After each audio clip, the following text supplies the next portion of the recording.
All right, good evening, everyone. Welcome to the regular meeting of the Hermosa Beach School Board for July 10th, 2019.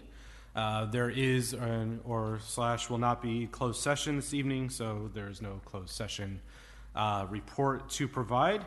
Calling this meeting to order. The roll call first. Michelle, will you please take the roll? Yes. Maggie Bove-LaMonica?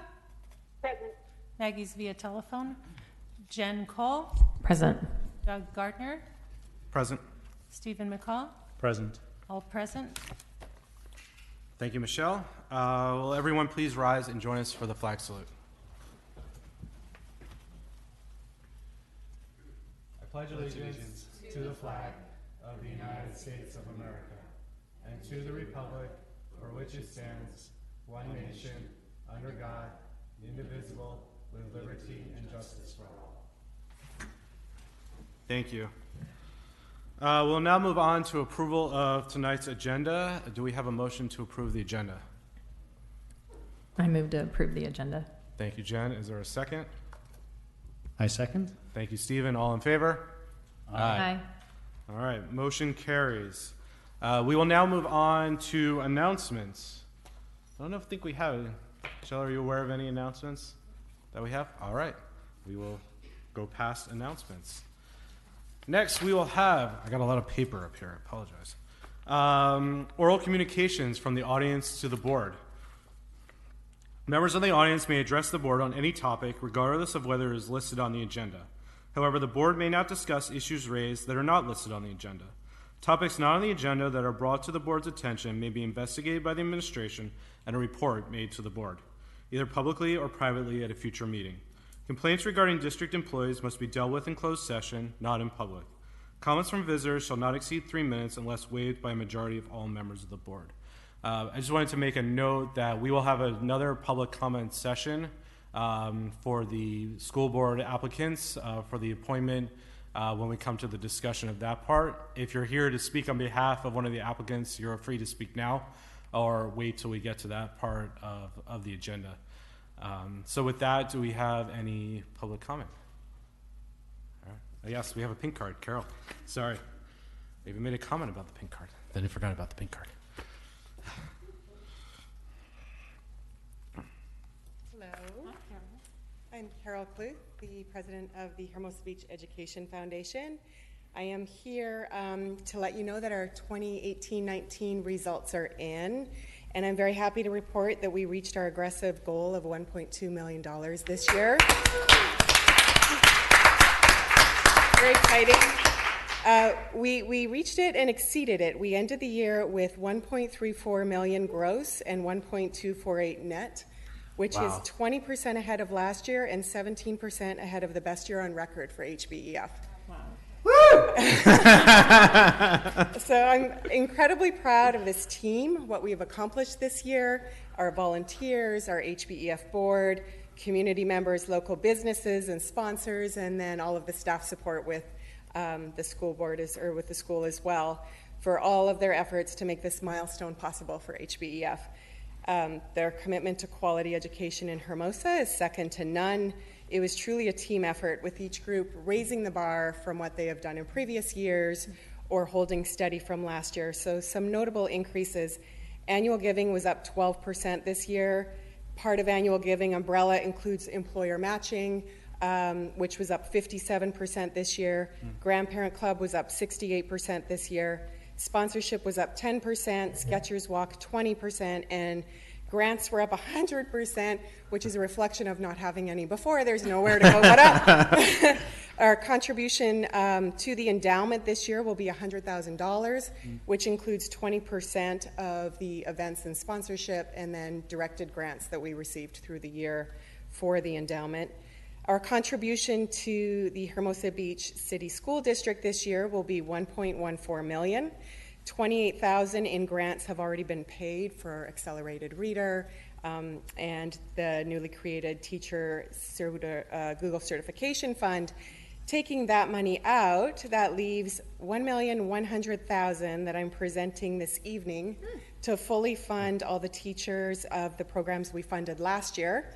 plus upgrades to the STEM labs. There was a gap in funding for that in computers, and funding a new assistant principal at Valley with a social-emotional focus. In all, fundraising effort this year allows HBEF to fully fund accelerated reader and math programs for both 2018-19 and prepay 2019-20.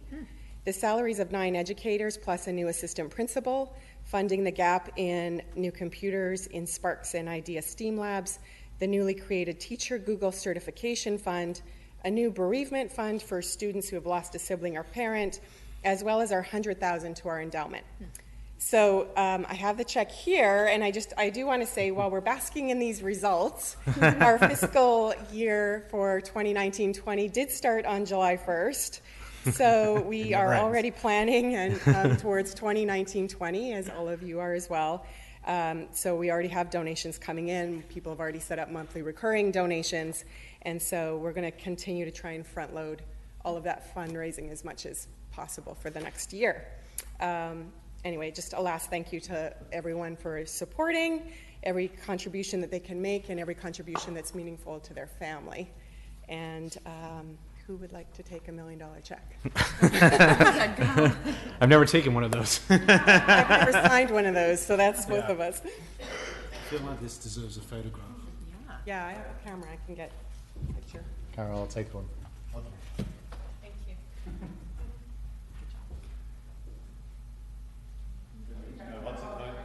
I'm assuming they see that first. They should. They certainly should.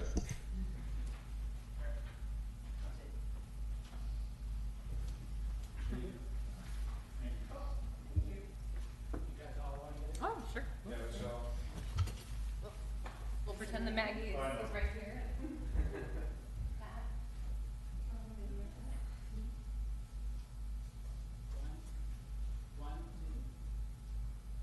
Nice.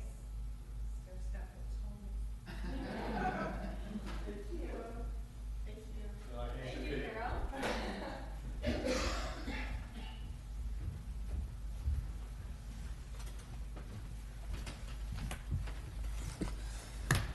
All right, I know Paula is in the other room, so I'll keep this Are there any other Up here. $1 million checks?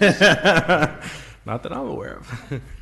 So, thank you, Carol. Thank you for everyone from HBF. Thank you for from all the donors, all the volunteers, everybody who puts so much effort and so much time and cash into making this possible. All of us up here, all the administration, all the teachers, all the students, all the parents. There are words to describe the gratitude that goes to everyone to be able to make this happen. So, thank you. Are there any further public comments?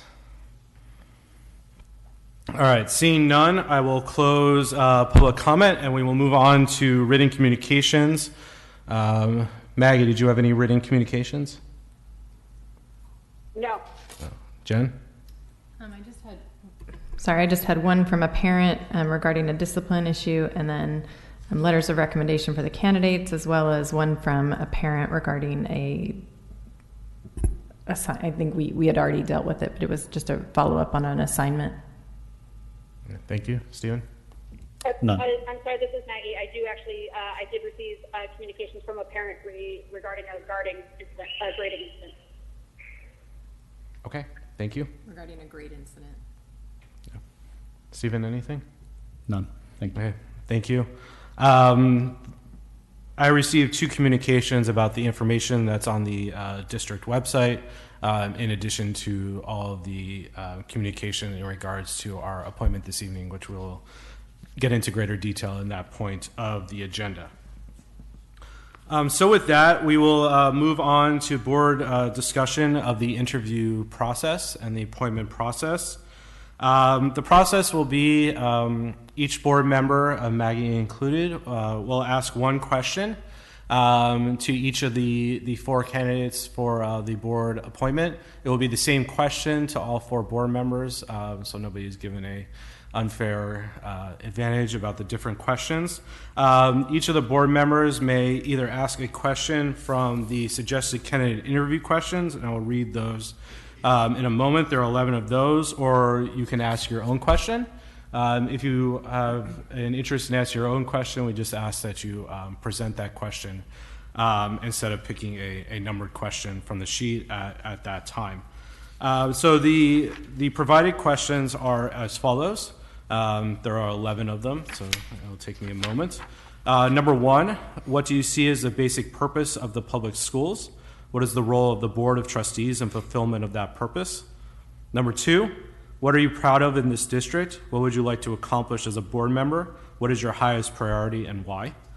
Number 3, as a trustee, what do you see as your primary purpose or primary role? How would you fulfill that role both as an individual and as a member of the governing board?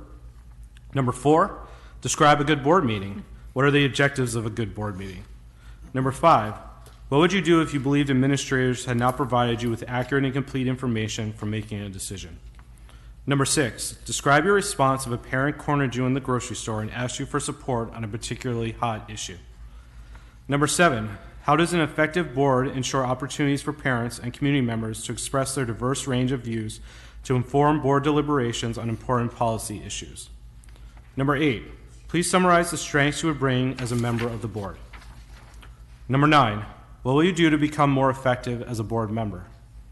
Number 10, identify a recent board decision that you felt strongly about and describe how you would balance community concerns, student needs, state and federal law, staff considerations, and your personal value and beliefs to determine how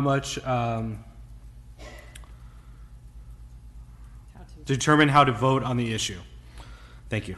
Number 11, what questions do you have for the board to help you prepare to take on this commitment if chosen? So those are the 11 suggested questions. So we'll go down the line, and each board member will either pick one or state what their own question will be. Maggie had... Doug, can I ask a question? Of course. A question about questions? Always allowed, yes. Yeah. Before we get into questions, I don't know if there's also just is there a framework by which we're going to all score, process, etc.? We're going to get to that. Well, I feel like that needs to be set before we get to questions. And in some ways, like you set the objectives and the parameters before you get to questions. I don't know if you would agree, or if we want to ask questions and then just maybe make sure they're tracking to those afterwards. I'm fine with that way too. I just want to make sure that we're clear on what the objectives are we're looking from these candidates. Yeah, I mean, there's this agenda item. There are 2 parts. The first, at least as I laid it out, and there's no right or wrong. Cool. Is to go through the questions, and the second is, for us to discuss. I don't know if it's necessarily a framework, but the characteristics we would be looking for in a board member and more of an open discussion. So that's cool. I mean, I obviously the 2 are interrelated, so I don't know if there's thoughts from. Just to clarify, we're going to talk about which questions we're going to do, then we're going to get to what Stephen was talking about, and then we're going to interview. That was my plan. Yes. Great. Maggie?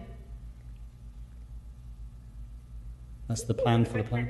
I was just confirming that you understood that was the process. Confirmed. Okay. Yeah, it's hard to be on the phone. We know. Maggie's had quite the afternoon. So. And I would just say, I mean, having looked through those and heard those, my only thought as we look through and select would be some of these questions have already been posed in the questionnaire to some degree. I also would suggest that some of these questions I would think will be covered in an opening statement by a candidate when they're asking why they're going to believe they're a good candidate for the board position. So I want to make sure that we're asking as sort of maybe specific to our very unique school district questions. That would just, I would suggest to my fellow board members that that's the case. And that in some ways rules out some of these rather either generic or redundant questions. So that was my only thought coming into this. Yeah, that's fine. There are 11 here. I agree some of them are better than other ones, and everyone fully has the right to choose the question that they like. To be honest with you, I'm going to ask my own question because I feel I have similar feelings to what you have about the questions provided, and I'd rather ask a more specific question that wasn't necessarily touched upon in the applications, and this is the only other chance we get. Yes. So. If you feel that way, feel free to develop your own question as well. We just ask that if you're going to ask your own question, you state what it is at this time, so it's fair to all of our applicants and the public about what we are asking. That makes sense. Sorry, I have a question about that. Yeah. Are there rules in which we need to follow in terms of the types of questions we can ask candidates? So my understanding is when you do interviews in a public setting or in a public, that there are like questions that have to be kind of scripted and checked through legal information. Is that not correct? My understanding is we can basically ask whatever questions we want. You get one question, and it has to be the same question to all 4 people. That is the process. Yeah, that has to be the process. But you can ask specific questions on whatever topic you would like. This is our one opportunity No, I understand to get the information that we're looking for. We just have to make sure it's fair that everybody is answering the same questions. It was more a legal question than it was a but no, fairness of it's question. not. Okay, You can ask whatever you like, thanks. as long as it's a appropriate type question, which I don't worry about. So, are there any other questions on the process or the questions? So with that, I know Maggie, you had reached out earlier, and I know how difficult it is to be on the phone. So I'm going to give you the first opportunity to choose a question. So if you could please tell us which question you would like to ask, or if you're going to ask your own question and what that is.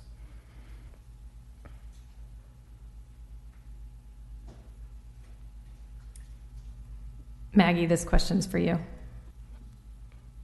I'm sorry, there's a bit of a delay. What question did I choose? Is that my question? Yes. Number 7, please. All right. Perfect. Maggie's going to ask number 7. I'll take question number 2. Okay. Thank you, Jen. Stephen?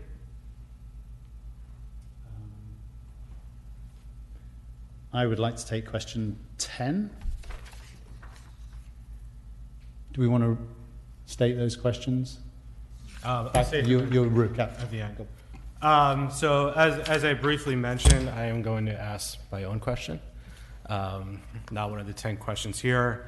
Considering in light, particularly, although I came up with this question the other day of what happened this afternoon, my question is, what are your views on the Measure S building program, including where the school district currently is in the program and where it is expected to be going in the next several years? That will be my question. So the 4 questions will be, from Maggie, it will be question number 7, which is, how does an effective school board ensure opportunities for parents and community members to express their diverse range of views to inform board deliberations on important policy issues? Jen will be asking question number 2, what are you proud of in this district? What would you like to accomplish as a board member? What is your highest priority and why? Stephen will be asking question number 10. Identify a recent board decision that you felt strongly about and describe how you would balance community concerns, student needs, state and federal law, staff considerations, and your personal value and beliefs to determine how to vote on the issue. And I will be asking my own question, which is, what are your views on the Measure S building program, including where the school district currently is in the program and where it is expected to be going in the next several years? So with that, I would like to get to the second part of the discussion, which is kind of, it's more open board discussion around whether that's the characteristics you should think the board member or the appointed board member should have. If there's certain, there isn't necessarily a framework of like we're scoring, 1 to 5 on certain things, but if there's certain, I think things that you think should be stressed or are important to you, now is the opportunity to make our candidates and the rest of the board members aware of them, so that when we come back after the interviews, we're, depending on how the different questions are answered, we are having an open and honest dialogue about who will get the appointment. So you brought it up. I'm going to start with you, Stephen. I would love to. My thoughts on this, and I'm going to speak really uncomfortably close into the microphone so that hopefully Maggie can hear. my thought on this was just not to come up with, we should be laddering directly from our core values as a board governance. So I just wanted to sort of restate those. They hopefully are well known by our candidates, but I think those, and then maybe some of my thoughts around those, just to help unpack them, because obviously they were designed for one purpose, but I'm sort of aligning them to another. So the first is community engagement. And I think that what is great is that we've got candidates, I believe, who have both kids in the district, who have had kids in the district, or will have grandchildren in the district. So this is a really fantastic sort of set of candidates we've got in that regard. I think in terms of community engagement, I think that it is critical that obviously we hold foremost the kids, but all representative for all members of the community. So in terms of community engagement, having respect and openness for different perspectives within the community, and empathy and openness to that as well, whether those are views outside of our own personally held ones. I think culture of excellence is another great one, obviously. I think that experience in education will be a really important one, I think. But an ability for those with different perspectives or different levels of experience is an ability to roll one's sleeves up and get involved. I mean, there's a lot to be done here with transformation, etc. And so it doesn't just sort of be here, and it's not just us sat here for our long periods of time, but it's beyond that excellence that we can bring to the role. Global citizenship, that goes alongside with the community engagement piece. Respect and inclusion, I think collaboration and chemistry within the board, I think is a key one. I think responsible steward, I think I want to hear from the candidates a passion, I want to hear a passion to serve. I think that it'll be great to hear your experience serving in a manner of different experiences that you've had as well. So do bring those as experience and examples.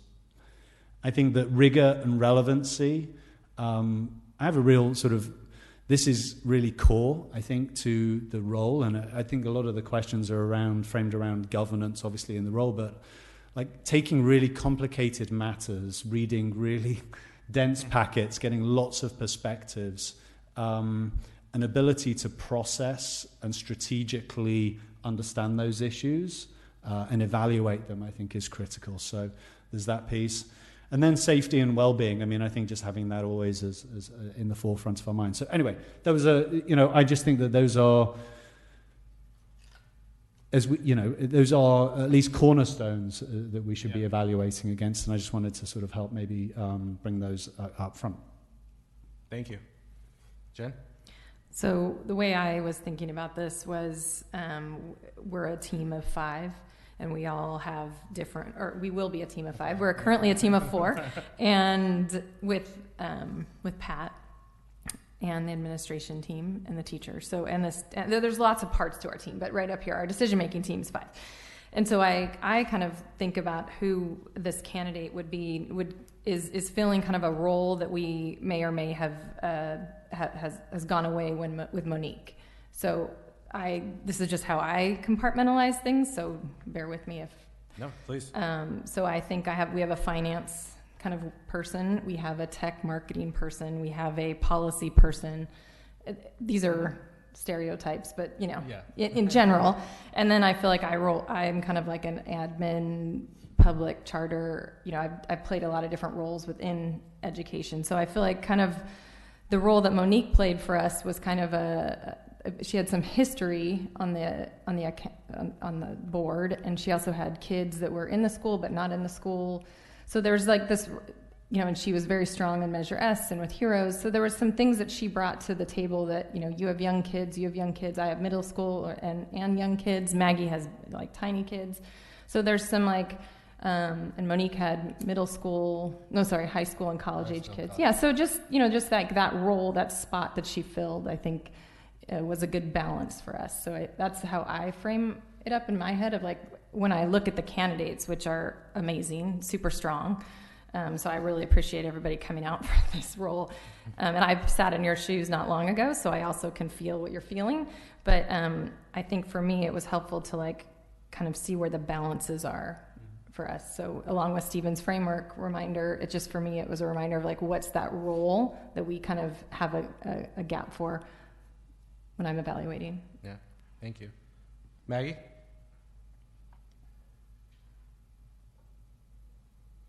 Is it my turn? Yep. Yes, please. Yeah, so for the candidate process, absolutely, I want somebody who can meet our mission and vision and values of the district. I'm looking for someone to be collegial and to be an independent voice in order to work well with the board. And I'm keeping it pretty general. I think our mission, vision, and values are very much in line. And in order, so looking for somebody to honor that and respect the community's needs. Excellent. Thank you, Maggie. From my perspective, I'm kind of looking for two things. It's pretty general as well. One is somebody who's a hard and engaged worker who's going to put in the effort and the time it takes to understand the issues and be on the board. And, it is more than just coming to meetings once a month or twice a month. We've had a lot of meetings lately. As Stephen said, reading the dense packets, understanding the issues, understanding what you're voting on, and somebody who's willing to do that. The second kind of more key thing for me is, Hermosa, and particularly the Hermosa Beach City School District, is a very unique and special place. And I emphasize unique. That's one of the things that I really learned in my almost 2 years on the board. And I go to things at CSBA and other places, and you meet other school board members and people from other districts. And that's what really comes away from me, is how unique we are. So somebody who understands our uniqueness and the unique strengths and weaknesses that we have as a result of that. And so somebody who's actually, basically really familiar with who we are and where we're trying to go, where we've been, and how you're going to help us get where we want to go. So that's the kind of key piece to me. So unless anybody has anything to add to this part, we're going to take a quick break so we can move down to the tables, and then Ryan, you're going to be up, man.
Hello?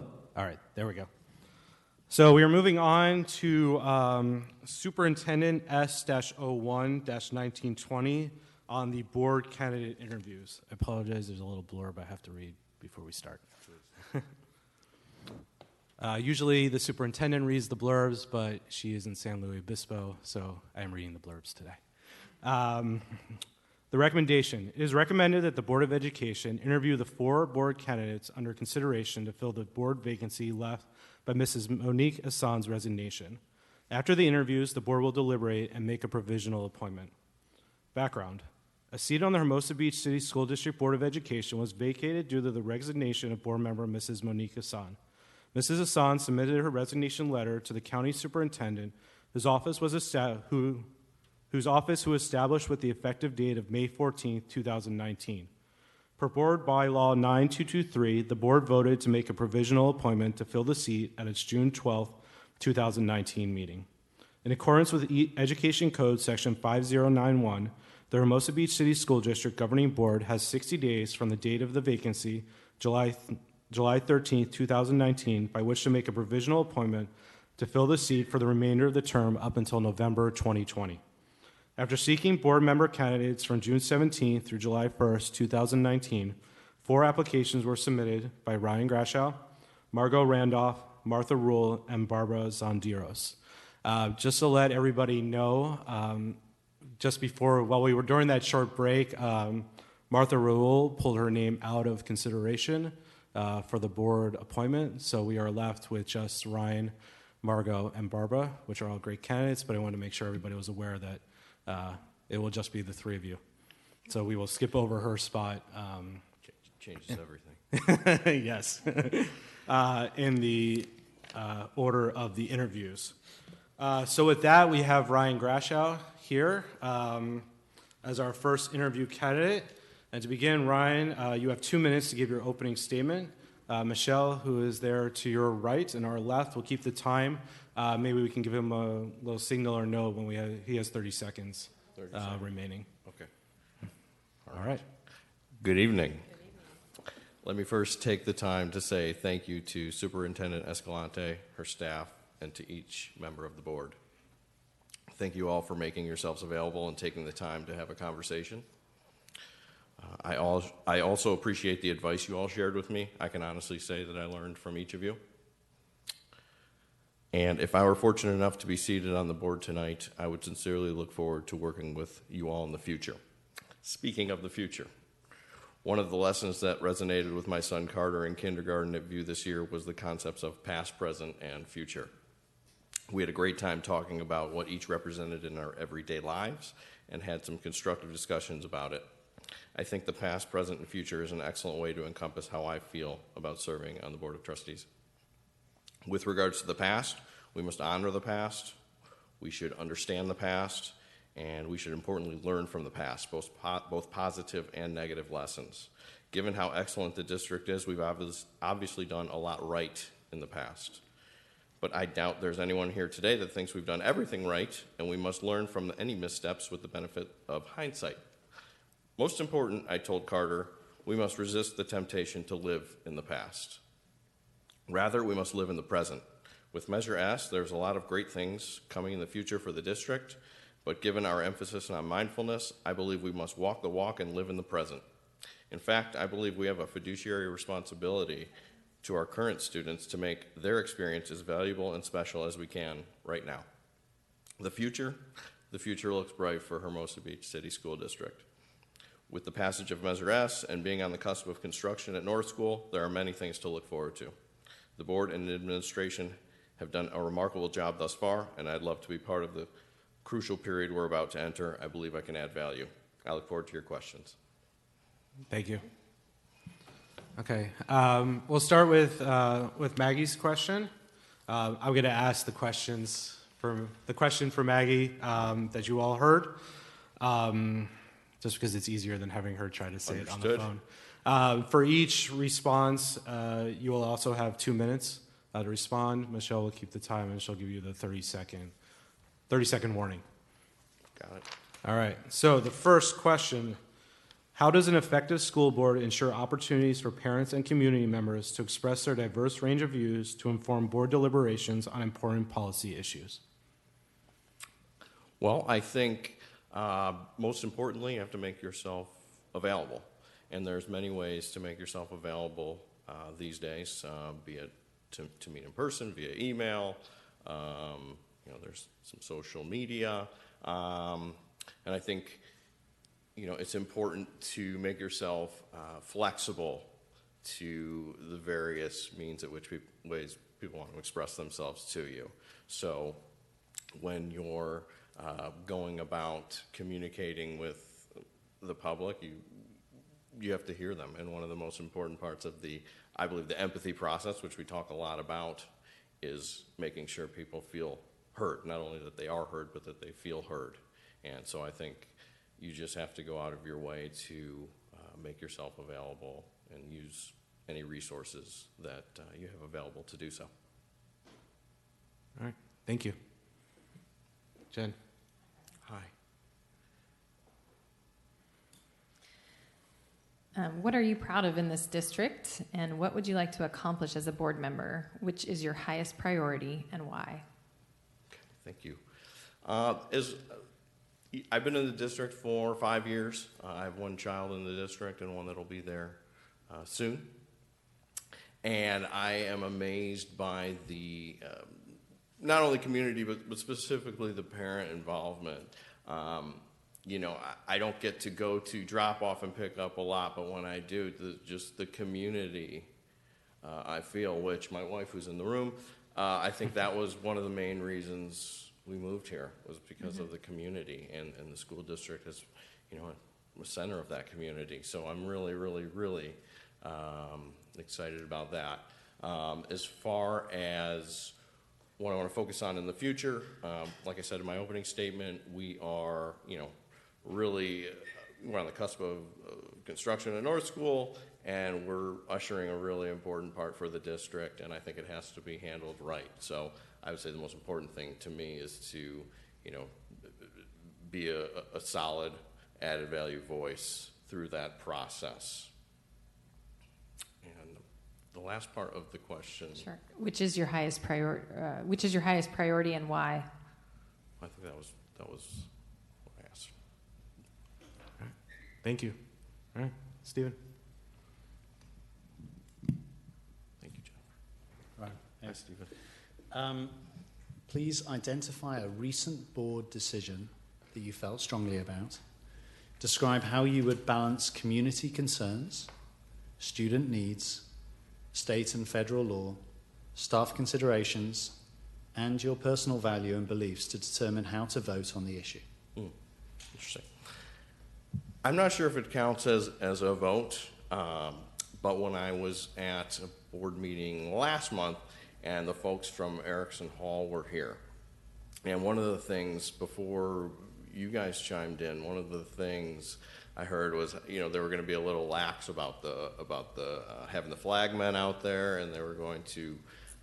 It just seemed like they were a little lax about, or certainly didn't have the perspective of a resident. And I know, Jennifer, you chimed in as a resident around there. So again, I'm not sure if that constitutes a decision, but I was so pleased to hear that you guys picked up on the same thing, and made me feel like maybe I'm starting to think like a board member, and it's something that really jumped out. So I think when something as simple as that can offend, especially non-school community, school community as well, but non-school community, and that can take a very, very small issue that's manageable and make it into a much bigger thing.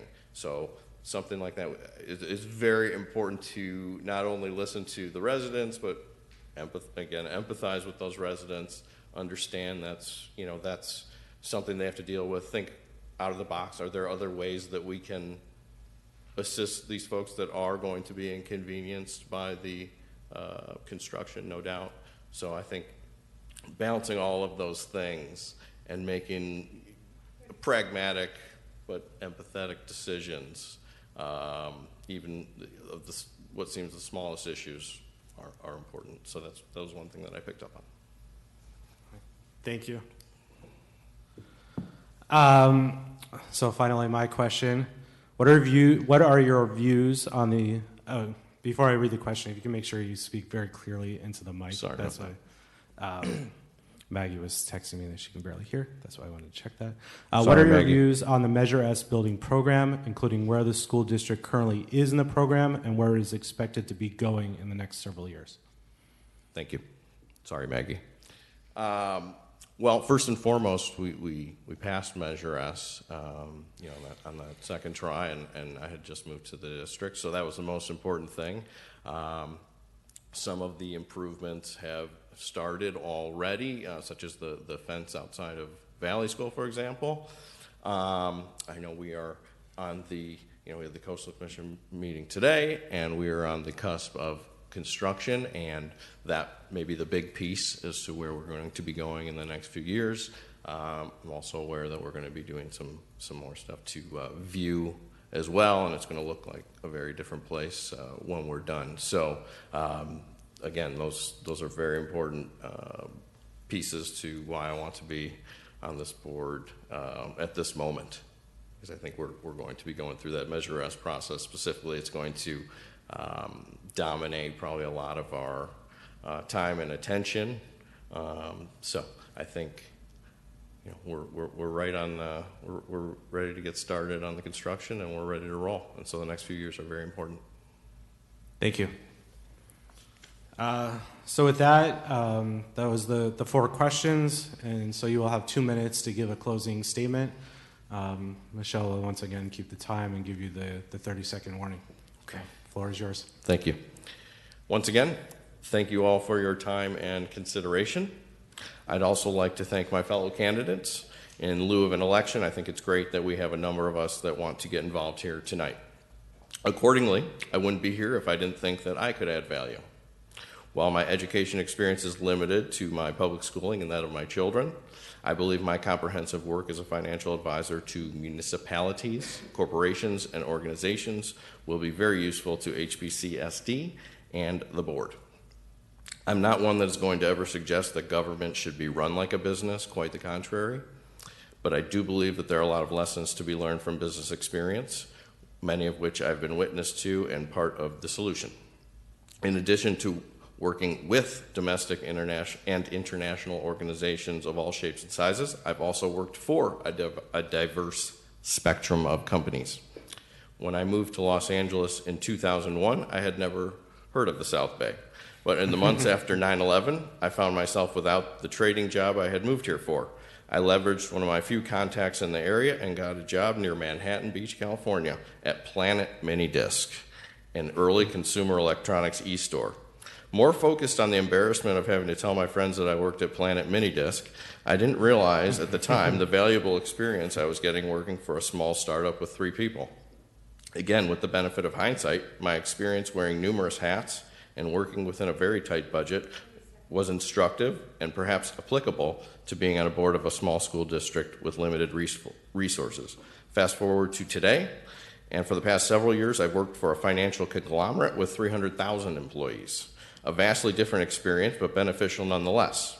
Working for a company that large can give you a good taste for bureaucracy and the measured pace of government. Driving with the brakes on, I like to call it. In closing, just like most people, I'm shaped by my family and my experiences. I believe those experiences have taught me to show up, work hard, be reasonable, use good judgment, have convictions, listen, learn, be flexible, be open-minded, be kind, and be empathetic. I look forward to bringing those lessons to HBCSD. Thank you. Thank you. Thank you. We appreciate you applying and spending your application and coming here today. All right, thanks for your time.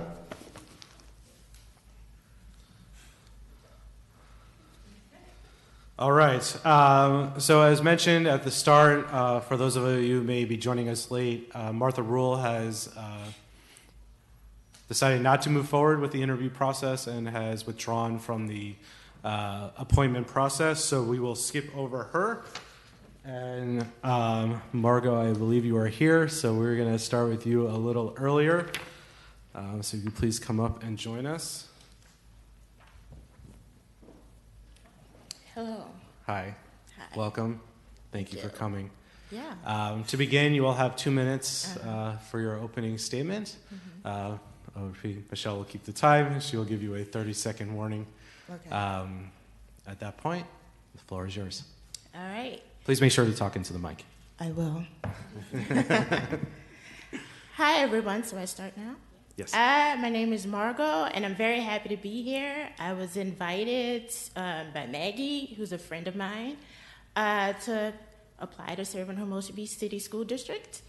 And personally, I have over a decade of experience in the education sector. So I've been a math teacher, trained math coaches, and I'm also a founder of a school focused on STEM education for students. And I also serve on the board of a charter school where we operate 2 schools. And so I was very happy to hear about this and aligns with my experience. And after talking to Maggie and Pat, I'm really excited about what Hermosa Beach has to offer and what I can help offer in terms of my experience with STEM and kids. So my personal vision is I love to work with administrators, teachers, and parents to really focus on building student strengths. So while I serve on a charter board, I've been trained in the Brown Act, so I know the public school law, board governance. I serve on a finance committee and an outreach committee with our school, and I work with a diverse group of parents to recruit and build media arts programs for our students. And so there's the governance piece, but I'm very passionate about the students. And really, I've run programs all across LA with kids. And what I've found is that Hermosa Beach is an amazing school district, but a lot of kids, I've worked in the South Bay, there's still issues around wellness, social and emotional health, and areas of growth I think I can contribute. And so I'm very happy to talk, interview with you all, and answer the questions. Thank you. Thank you. Okay, we will begin with the 4 questions for you. They will be the same 4 questions that Ryan received. For each question, Michelle will keep the time 2 minutes for response. Okay. She'll give you the 30-second warning. Don't feel obligated to use the full 2 minutes, but that's what you'll be allotted. Okay. So as before, I will read Maggie's question, and we will start with that one. How does an effective school board ensure opportunities for parents and community members to express their diverse range of views to inform board deliberations on important policy issues? This is very important. I believe for operating schools, we serve the parents and ultimately our students. And so what I've done in the past on a board, we use different ways. Technology, we have school site council where we get feedback. We invite parents to our board meetings so that they can voice their public opinion. And we also use a tool actually called Parent Square, where we, it's a social media tool, but there's a newsletters, but we use that to collect feedback from all of our parents, very high use. And so we'll take that information often, and our director will talk to the board and sort of deliver that information so that we're always on top of what our parents need. And so I think there are many different innovative ways to collect that information. And in Hermosa specifically, with 2 schools, maybe adding a third, it's small enough to really get into the schools, talk to parents, talk to teachers, and really get that one-on-one feedback and that anecdotal information, and maybe use a tool like Parent Square to collect a big sort of set of information that we could use to make better decisions for parents and students. Okay. Thank you. All right, Jen. Hi. Hi. Welcome.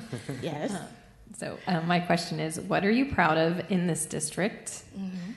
What would you like to accomplish as a board member? Which is your highest priority and why? Yes, so of course, was very proud of what I think is extraordinary about the district. I work with many schools as the lowest funded district have some of the highest performing scores. So I think this is a testament to how, money is not always aligned. However, money is important when you want to innovate. And so this goes to my priorities. So there's high academic performance, but I do believe there's some innovation, room for innovation in the schools. So when we spoke with Pat, she did mention there's some new tools we're using, like Thrively, help kids creating digital portfolios. Students really want an experience that goes beyond the traditional and something that's more engaging and creative.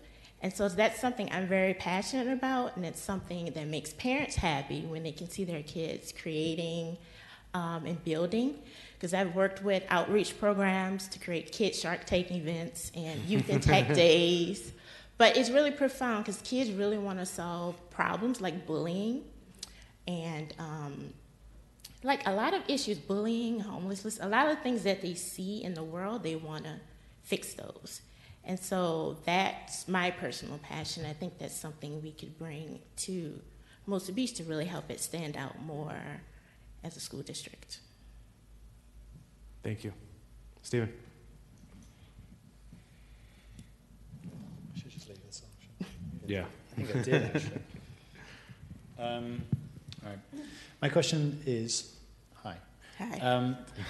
To identify a recent board decision that you felt strongly about and describe how you would balance community concerns, student needs, state and federal laws, staff considerations, and your personal value and beliefs to determine how to vote on the issue. So I don't know if this counts, but I did read your LCAP. And so I know that's the decision you vote on. And so something that really stuck with me was the, I forget the exact title, but the wellness program that you guys have. And there's one particular bullet around school safety and the trauma kits and whatnot. And that stuck with me because I did run an event for kids. And we did have kids from South Bay and from Torrance and different schools. And they were concerned about school shootings and wellness and bullying. And these are things that are coming up often no matter what school district you're in. But here in particular, when Pat mentioned there was a student who was taking their standardized test and they wrote it, they just wanted to kill himself on the test. And so that really stuck with me and really showed that in this era, this age, kids are performing well, but emotionally, developmentally, they're still out of work. So I think in terms of the LCAP, that's very important. Back to my ideas, my passion for student-centered experiences and creating inclusive environments for kids. So kids that are different, think different, but we need to create environments. And Pat did mention there's a great cultural and PD program that teachers have gone through that they really like, and it would be great to see more of that so that they can help students really feel good in this world that's changing very rapidly. Thank you. So my question, what are your views on the Measure S building program, including where the school district currently is in the program and where it is expected to be going in the next several years? So Measure S, typically with new bond facility programs, there are a lot of issues. Number one is traffic. So I did see a lot of feedback from the, I think it's community council or the feedback council on traffic. And we all know in this area, it's really, traffic can be bad in general with the schools we have now, because when I drive, it can be an issue. But that seems to be the number one pain point for residents, family, and not just that, but traffic safety for the parents. So even when I've worked with schools in the past, district and charter, that's always been the issue, protecting the kids too during traffic. So I think short term, it's great that we do have a new facility. A lot of our facilities do need an upgrade, just in general in California. Our schools need an upgrade. Facilities affect how people learn, interact, but long term, I think there are issues around safety, traffic, and we should create a plan, sort of like some community engagement plan or transition plan that can help parents and local residents feel comfortable with what's going to happen. Because over time, it's to be a long process to build and engage the community. Thank you. Okay, with that, that's the end of the question portion. Yes. You will have 2 minutes to give your closing statement. Okay. Michelle will give you the 30-second warning. All right, so thank you again for giving me this opportunity. And I just want to say, as an educator, former teacher, I just want to advocate for students, teachers, and parents and families and really get their feedback and gather their feedback on what the experience is like attending schools here in Hermosa Beach City School District, and use that information to really inform policy and what we do here at the district. So once again, I'm very happy to have this experience, and whatever happens tonight, I'm happy to be here and would love to continue to provide service to the district. Thank you. Thank you for applying. Thank you for coming out here tonight and participating in our interview process. All right, thank you. Thank you. All right, Barbara.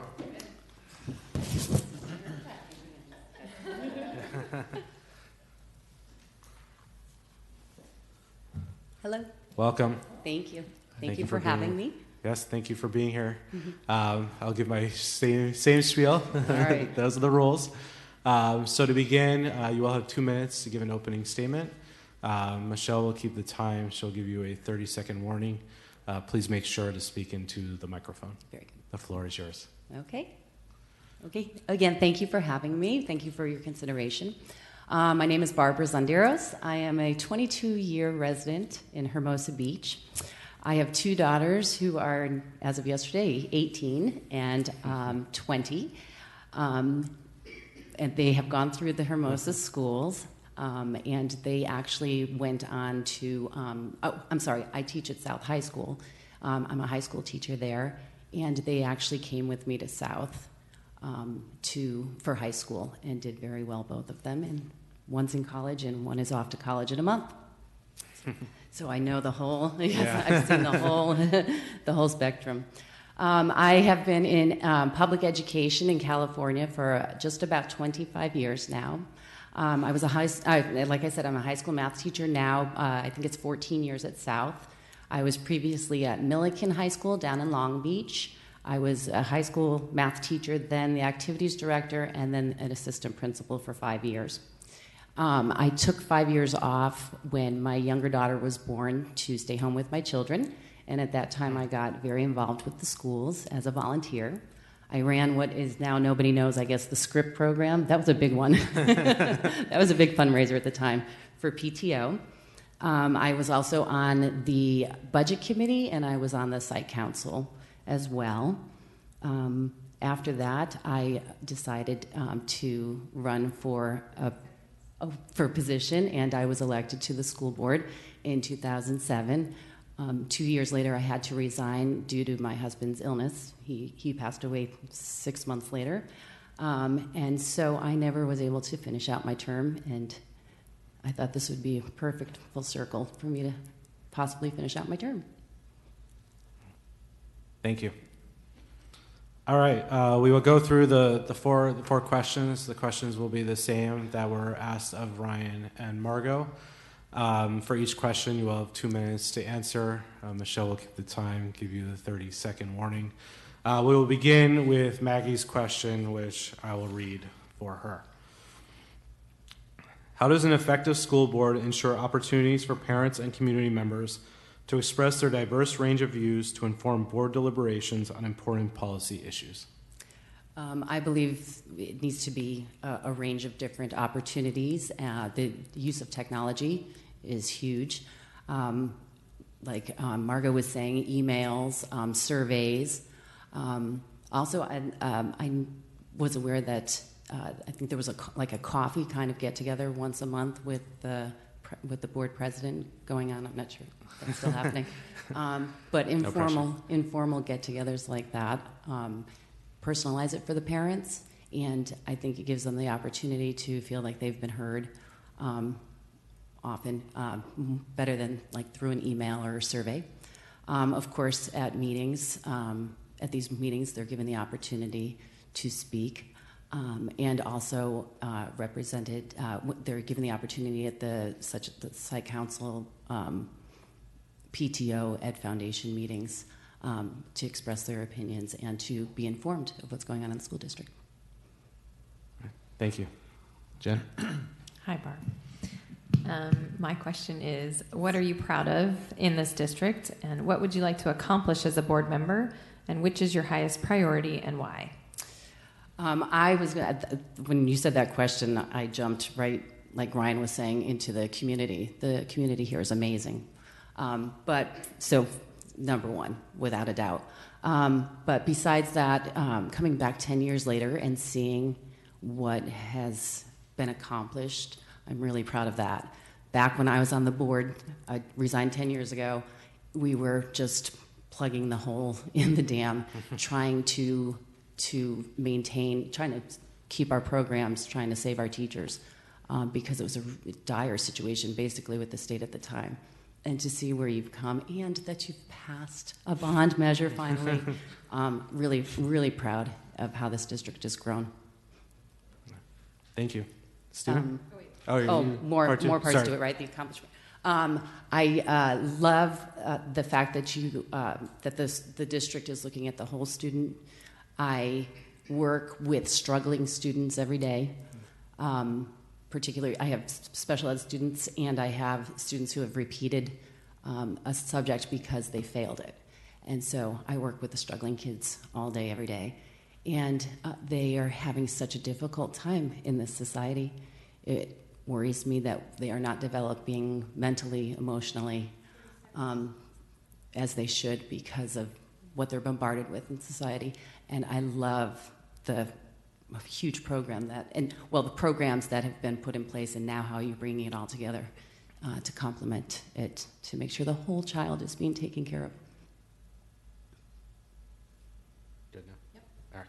Thank you. Sorry to cut you off. Stephen? Hi. Hi. Please identify a recent board decision that you felt strongly about. Describe how you have balanced community concerns, student needs, state and federal law, staff considerations, and your personal value and beliefs to determine how to vote on the issue. I truly believe, especially, I've dealt with a lot of special ed IEPs, meetings, et cetera, too. I believe, and as an administrator also, this is when I learned it, if you're doing what's best for the kids, if you wholeheartedly know that you're doing what's best for the kids, the decision becomes easier. And I know, that it also involves the community, but as long as we're making the best decisions for our students, because that's our job. But going back, the decision that I love is putting back the assistant principal. That was a heartbreak. He was always on the chopping block. We'd have one, then we'd have to cut the next year. Population in the district is growing, and like I've said, this supports these kids and coming out emotionally and mentally sound. Because again, like I said, I worry so much about these kids these days. My own kids too have seen it. The anxiety and the stress that they're under is nothing that we can even fathom, actually. And so to have at least one more person who is hired, focused specifically on supporting that part of the student development is so important. All right. Thank you. Don't cut it, please. Keep it. Yeah. Keep the AP, please. All right. My question: what are your views on the Measure S building program, including where the school district currently is in the program and where it is expected to be going in the next several years? Again, so proud that finally it has been passed. I love that we talked about North School for years, and I love the fact that we're going to use it. I believe it's for grades 3 and 4, which I would think is going to house about 300 students. So hopefully the whole driving situation and parking won't be that big of an issue because it's a pretty small amount of students. I love that the plans for View, they've been overcrowded for so very long. And I love the fact that there's going to be that front entrance now into admin, and there's no other way in. I think that's a great plan. And the work that they've already done at Valley, very exciting. I was there when we built the gym. That was a fight. That was a struggle. And you were just talking about the lighting in the gym.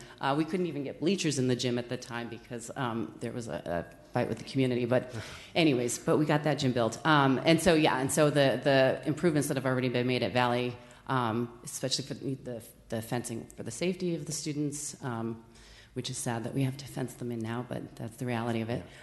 Very exciting. And so I know I guess we're behind in all this, the planning of the building. And it looked like it was supposed to be 2020 that North School was going to be finished. I don't know if that's been pushed back now, but very exciting times.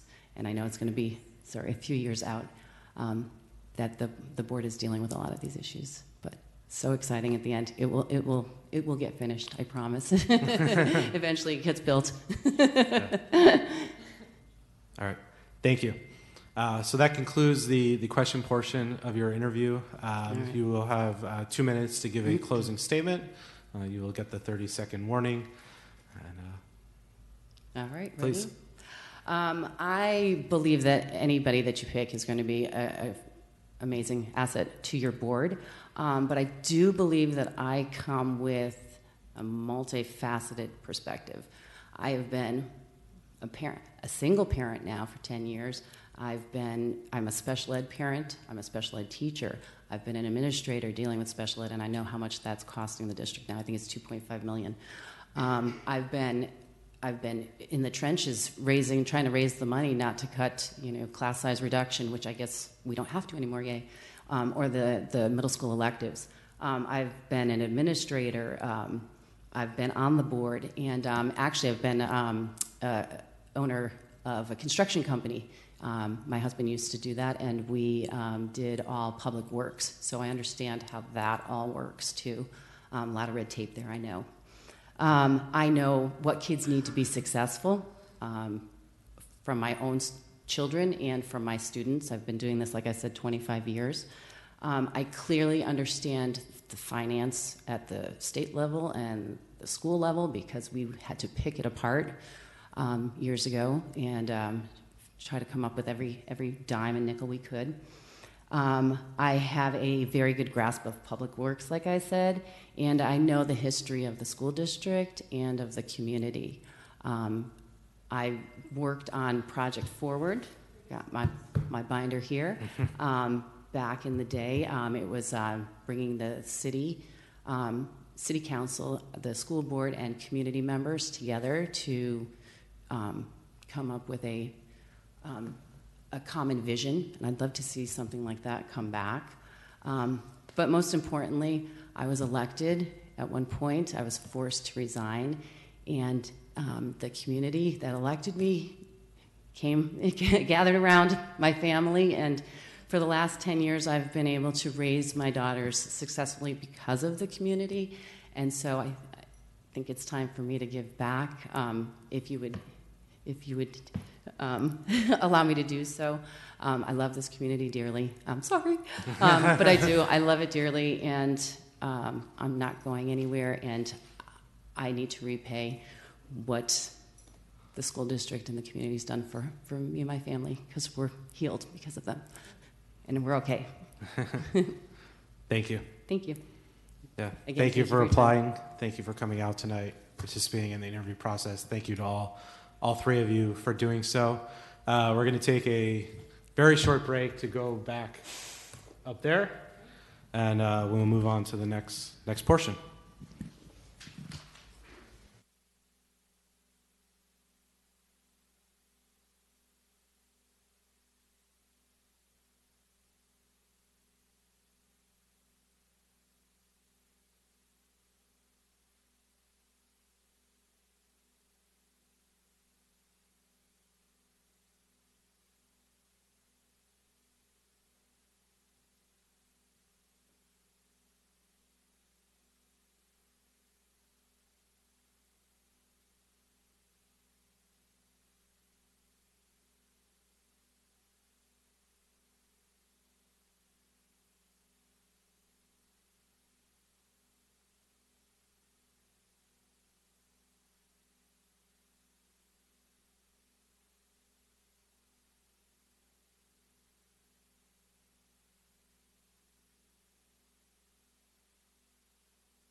Hello? There we go. All right. With that, we are going to move on to the next portion of the meeting, which is the next board action, which is Superintendent S-02-1920 on the deliberation and action to select board member by provisional appointments. It is recommended that the Board of Education deliberate and take action to determine who will be selected to fill the board vacancy by provisional appointment. Upon appointment, the successful candidate will be sworn into office with the oath of office and immediately seated through November 2020. A seat on the Hermosa Beach City School District Board of Education was vacated due to the resignation of board member Mrs. Monique Hassan. Mrs. Hassan submitted her resignation letter to the county superintendent, whose office established the effective date of May 14th, 2019. Per Board Bylaw 9223, the board approved the option of making a provisional appointment to fill the seat at its June 12th, 2019 meeting. In accordance with Education Code 5091, the Hermosa Beach City School District Governing Board has 60 days from the day of the vacancy by which to make a provisional appointment to fill the seat for the remainder of the term up until November 2020. The extended timetable of this appointment reflects a one-time necessary adjustment by virtue of Senate Bill 415 extension that was granted to Mrs. Hassan's term, which was originally scheduled to expire in 2019. With a provisional appointment, the deadline is July 13th, 2019. A provisional appointment confers all powers and duties to a governing board member upon the appointee immediately following his or her appointment. After seeking board member candidates from June 17th through July 1st, 2019, 4 applications were submitted. Three of the 4 candidates will interview for the board seat. I will subscribe and swear in the appointed candidate with the oath of office once a decision is determined. So with that, we will begin with public comment. If there's any public comment on the provisional appointments, members of the audience may address the board on any topic, regardless of whether listed in the agenda. However, the board may not discuss issues raised that are not listed on the agenda. Topics not on the agenda that are brought to the board's attention may be investigated by the administration and a report made to the board, either publicly or privately at a future meeting. Complaints regarding district employees must be dealt with in closed session, not in public. Comments from visitors shall not exceed 3 minutes unless waived by a majority of all members of the board. Do we have any public comment? Okay, seeing none, I will close public comments. Written communication. We received a number of letters in support of each of the candidates that are here, continued through the process tonight. Ryan, Margot, and Barbara. For Ryan, there were 5 letters that were received. 1 letter each from Eric Reich, Edward Carrillo, Sonia Oliver, Lars Jacobson, and Drs. Lance and Michelle Palzerny. I think I maybe butchered that, but that's okay. For Margot Randolph, there were 3 letters of support, 1 each from James King, Kiana Patterson, and Russell Altenberg. For Barbara Zondiros, there were 7 letters of support, 1 each from Brian Liederman, Valerie Elliott, Jen Alville, Dr. Linda Beck, Greg Breen, Pamela Wing, and Carrie Sutton Cook. So with that, we will begin the board deliberation process to choose from amongst the 3 of you. We once again thank everyone for coming out. It is a bevy of excellent candidates. In my opinion, it takes a lot of effort and passion just to get to this point. Unfortunately, you can only select 1. Those are the rules of the game. So it'll be one of you, but for the 2 who are not chosen, we once again greatly appreciate. There are many other opportunities to get involved from the various HBEF, HVPTO, school site councils. If you have a child, just meeting with us, with the administration, Paula has now joined us up here to get involved. And there will be an election in November of 2020 for the seat we're about to fill, and my own. So there will be another opportunity in I guess it's 16 months to participate again, and we encourage the two people not chosen to heavily consider that, because all three of you are terrific candidates, but unfortunately we have to pick one. I thought, and my fellow board members may agree or disagree, probably would have worked a little better if we had four, but my thought was to have each person kind of rank their top two candidates based on the applications, the letters of support, and the interview process that we just concluded. Is everybody okay if we kind of start there? Yeah, I would just ask that number one would be your top choice, and number two would be your second choice, and we will take it from there. So, Maggie, I don't know if you caught that. Doug, just to repeat, you want us to provide our first and second choice? Yes, please. Would you like to begin? Sure. Do you want any rationale, or do you just want names? What was that? Sorry? You want rationale, or do you just however you want to do it. Or are we just doing names? If you'd like to provide rationale, we're happy to hear rationale. Okay, so hold on just a second. Let me pull up my notes. My first choice is for Margot. My second choice is for Barbara. I appreciated that Margot presents, both of them do, as educators, and they are able to bring their full experience of working with districts and stakeholder communities from inside the school perspective. I think that's really an important part of the process right now, since we have a lot of changes that are coming up, and it is really tough to get up to speed on unpacking how a district works and how a board works in terms of its expectations and governance models.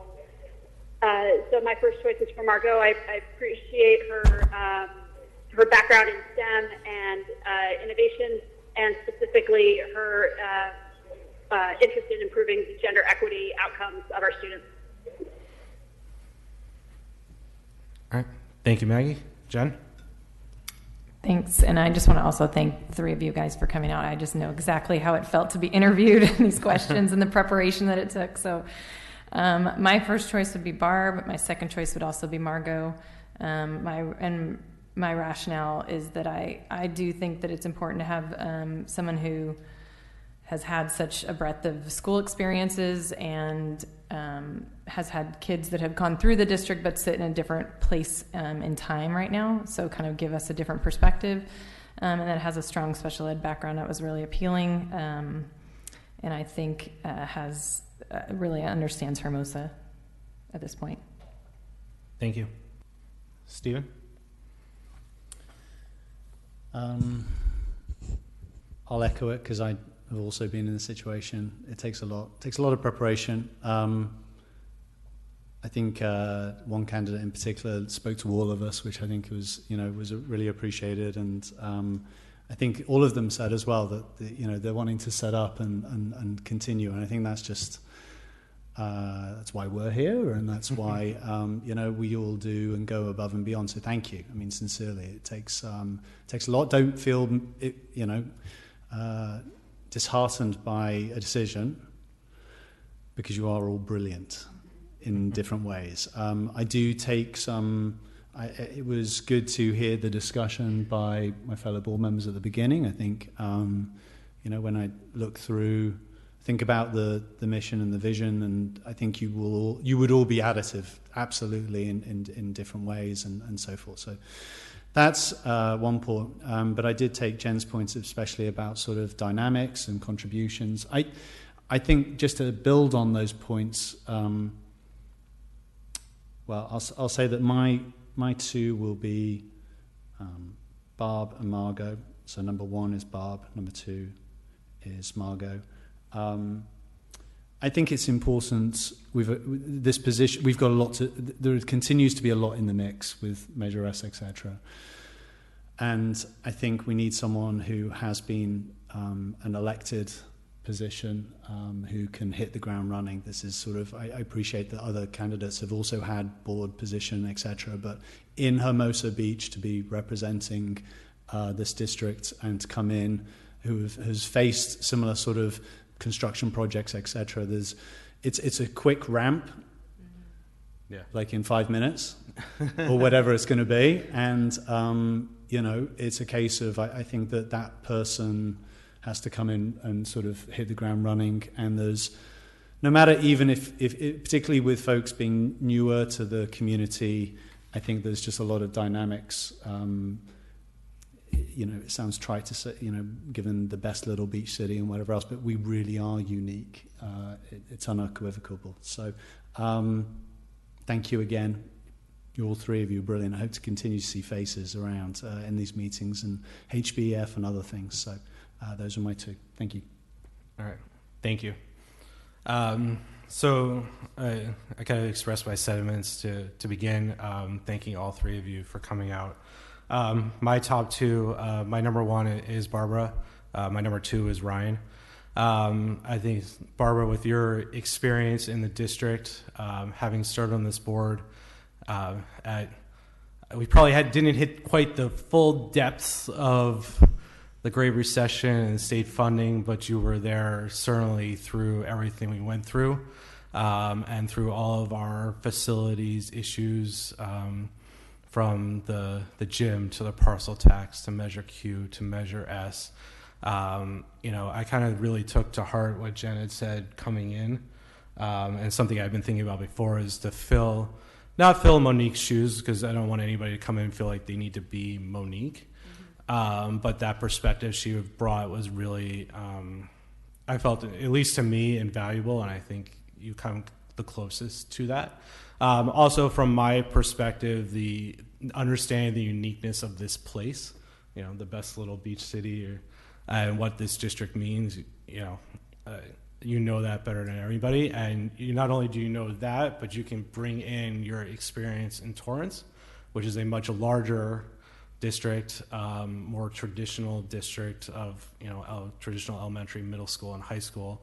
And hopefully, if the rest of the board, if it votes, in my opinion, you would be able to bring some of that experience as well to hear how we can, potentially do things better as well. And that's why, you would be my first choice, at least. So with that, it is 3 of the 4 have Barbara as the first choice. Maggie has Margot, and then kind of a split between Margot and Ryan for the second choice. So I think what might be the best is kind of turn it back to Maggie. If kind of the 3 of the 4 of us, obviously that's enough to vote this thing through. But if you have any, and you also went first, Maggie, if you have any other thoughts or anything that you wanted to add, but otherwise it seems kind of clear, at least to me.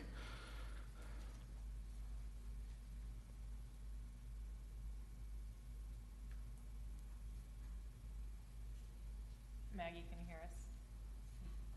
I can hear you, but I didn't hear what the action was. Oh, the ask was, so it seems pretty clear that the 3 of us up here, the first choice is Barbara. She wasn't your first choice.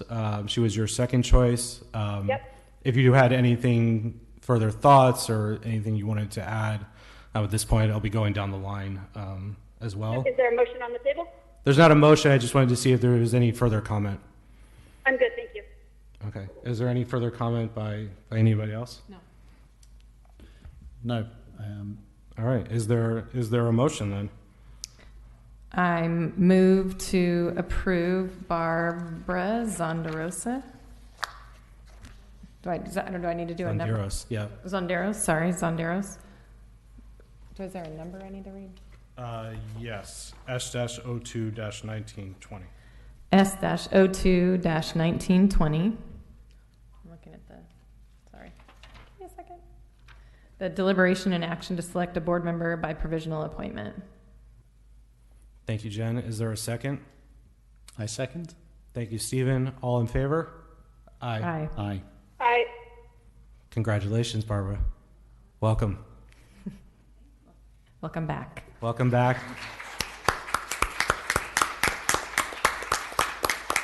Thank you again to Margot and Ryan. As discussed, there are many further opportunities to get involved. We hope you will. This will open up again in 16 months, and hopefully we'll see you there. So with that, And come down and do the oath of office. Barbara, come on up to the podium.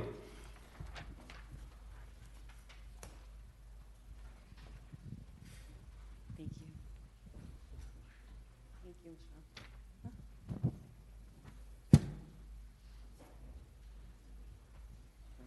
Michelle. You can look at me. Oh, okay. Sorry. You're going to repeat after me. Okay. You ready? Right? You don't need to. I don't have to raise a hand. Okay. No, you don't have to raise a I'm hand. ready. You can think of it and hold hand over your heart. All right.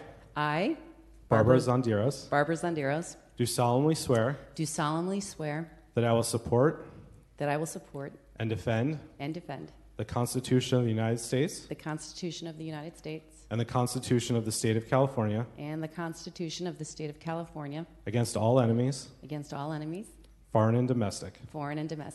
That I will bear true faith and allegiance to the Constitution of the United States and the Constitution of the State of California. That I take this obligation freely without any mental reservation or purpose of evasion. And this I will well and faithfully discharge the duties upon which I'm about to enter. I am about to enter. Congratulations. Thank you.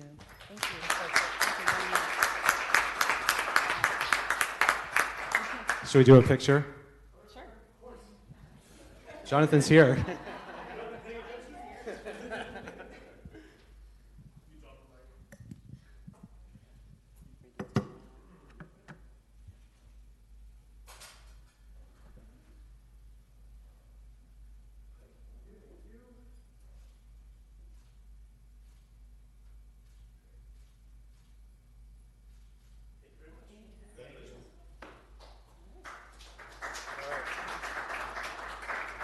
With that, we are going to take a short 5-minute break.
All right. We're going to call the meeting back into session.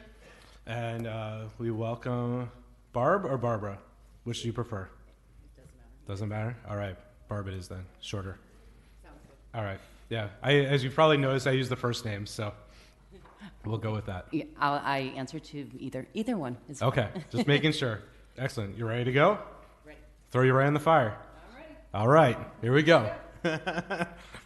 All right. So coming back, we're going to go on to the next item, which is board reports. Does anyone have any board reports? Maggie? None. Thank you. Jen? None. Stephen? None. Barb? None. Just testing you. Make sure you're paying attention. It's coming. Don't worry.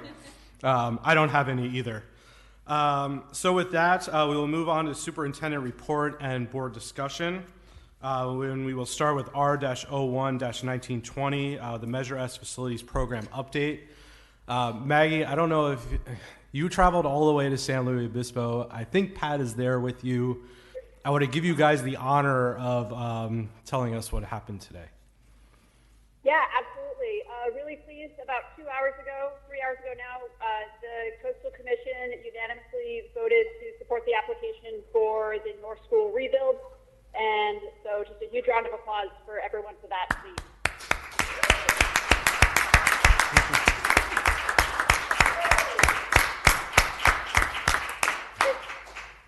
If I could, just want to thank everybody who wrote letters and everybody who came out to speak. Everybody had their hearts in the right place of trying to make this school and this project the best for Hermosa, and I know that's where everybody's intent was. So really, really pleased that we're able to continue moving forward with Measure S, and really thankful for the community for trying to make this the best process. Thank you, Maggie. Are there any questions or comments on that item? Jen? Maggie, were there any other things that we need to know about the Coastal Commission's approval that the public needs to know? Yeah, absolutely. The whole application process and the staff recommendations from the Coastal Commission are online, and I'm sure we'll publish them on our website, but we were approved with 7 conditions, and so those conditions will require us continuing to do the work that we're doing, deciding on signage and the neighborhood traffic management plan and all the things we've been working on, and provide that with an update to the commission. Great. Are there deadlines that we have to meet with that we are all aware of or that will be included in that staff report? I need to go back and look at the timelines. I know there is a deadline for appeal that happens in the next week, I think. And then besides the deadline for appeal, we're waiting to get that final report back from the commission. You good? Yep. Thank you. Stephen? I'm good. Thanks. All right. Thank you. Barb? I'm good. All right. Thank you. I'm good too. Thank you, Maggie. Safe travels back. Thanks for going, Maggie. Yes. Thank you. And Pat. Yep. So then we will move on to the next superintendent report and board discussion, which is R-02-1920, the Hermosa Valley School presentation on middle school electives, bell schedules, professional development, and the Thrively program. They are now officially our Director of Administrative Services and our principal up here to give this presentation. Looks so different. Yeah. Yeah. Very exciting. So we're going to update you a little. Oh, yeah. Can you speak? Yes. So Maggie can hear you. Hi, Maggie. We're going to give you some updates on Hermosa Valley School from this past year and talk about some things that we're looking forward to coming up. So if we could move to the next slide. The first thing we'd like to talk about are some of our successes, specifically with wellness and discipline. One of the big successes this year was the implementation of our uniform discipline plan. It really provided consistent, clear expectations that could be referenced by every student, every family, K-8 And we also implemented a restorative focus with that uniform discipline plan. Whenever there was an incident, we always paired a consequence with an intervention to build the character of the student and to help them to earn a place back in their community in a positive way, so they could see a path forward and a way to become a contributing member of that community again. So the focus wasn't all negative and punitive. There was a positive focus as well. And that built a lot of positive relationships with our students, with our parents. There was more of a team approach with the clear expectations and the reference to the expectations that could be seen on the district website and referred to if there was an infraction. And then the parent was also clear on how the student can move forward in a positive way. So it wasn't just punitive, your student committed this infraction, but there was also a way to build that student's way into the community again. The student was also involved in those restorative portions with some voice and choice in ways that they felt that they could make a positive impact and to reform their actions. And that helped to build those relationships as well. And they actively worked towards that improvement with supports from administration and our counseling. Teachers also were clear on classroom level expectations. It's built into the uniform discipline plan as level 1. So those were clear and consistent, building more consistency across classrooms. And campus level expectations were also built into that as well. There was a development between teachers and students and what behavior should look like in every area on campus.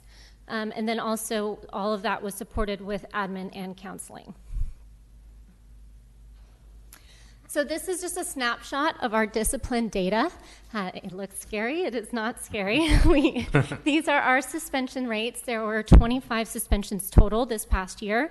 The numbers at the top add up to, I believe, 29, so it looks like more, but some of those suspensions are coded as more than one thing, if it was more than one infraction.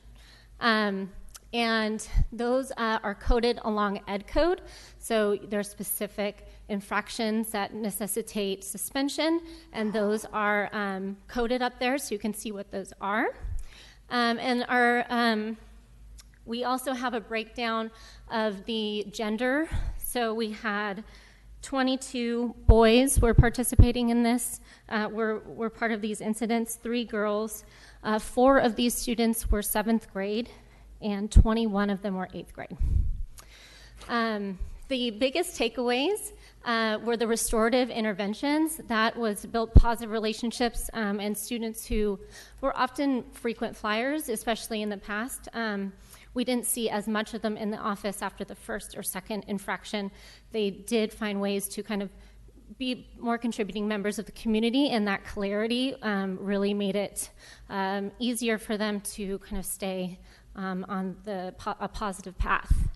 Another takeaway was, and it's reflected in a few of these suspensions, was we saw an uptick in discriminatory or hate-based behavior, particularly verbal behavior. And that's something we like to focus on in the future, which is on another slide as well.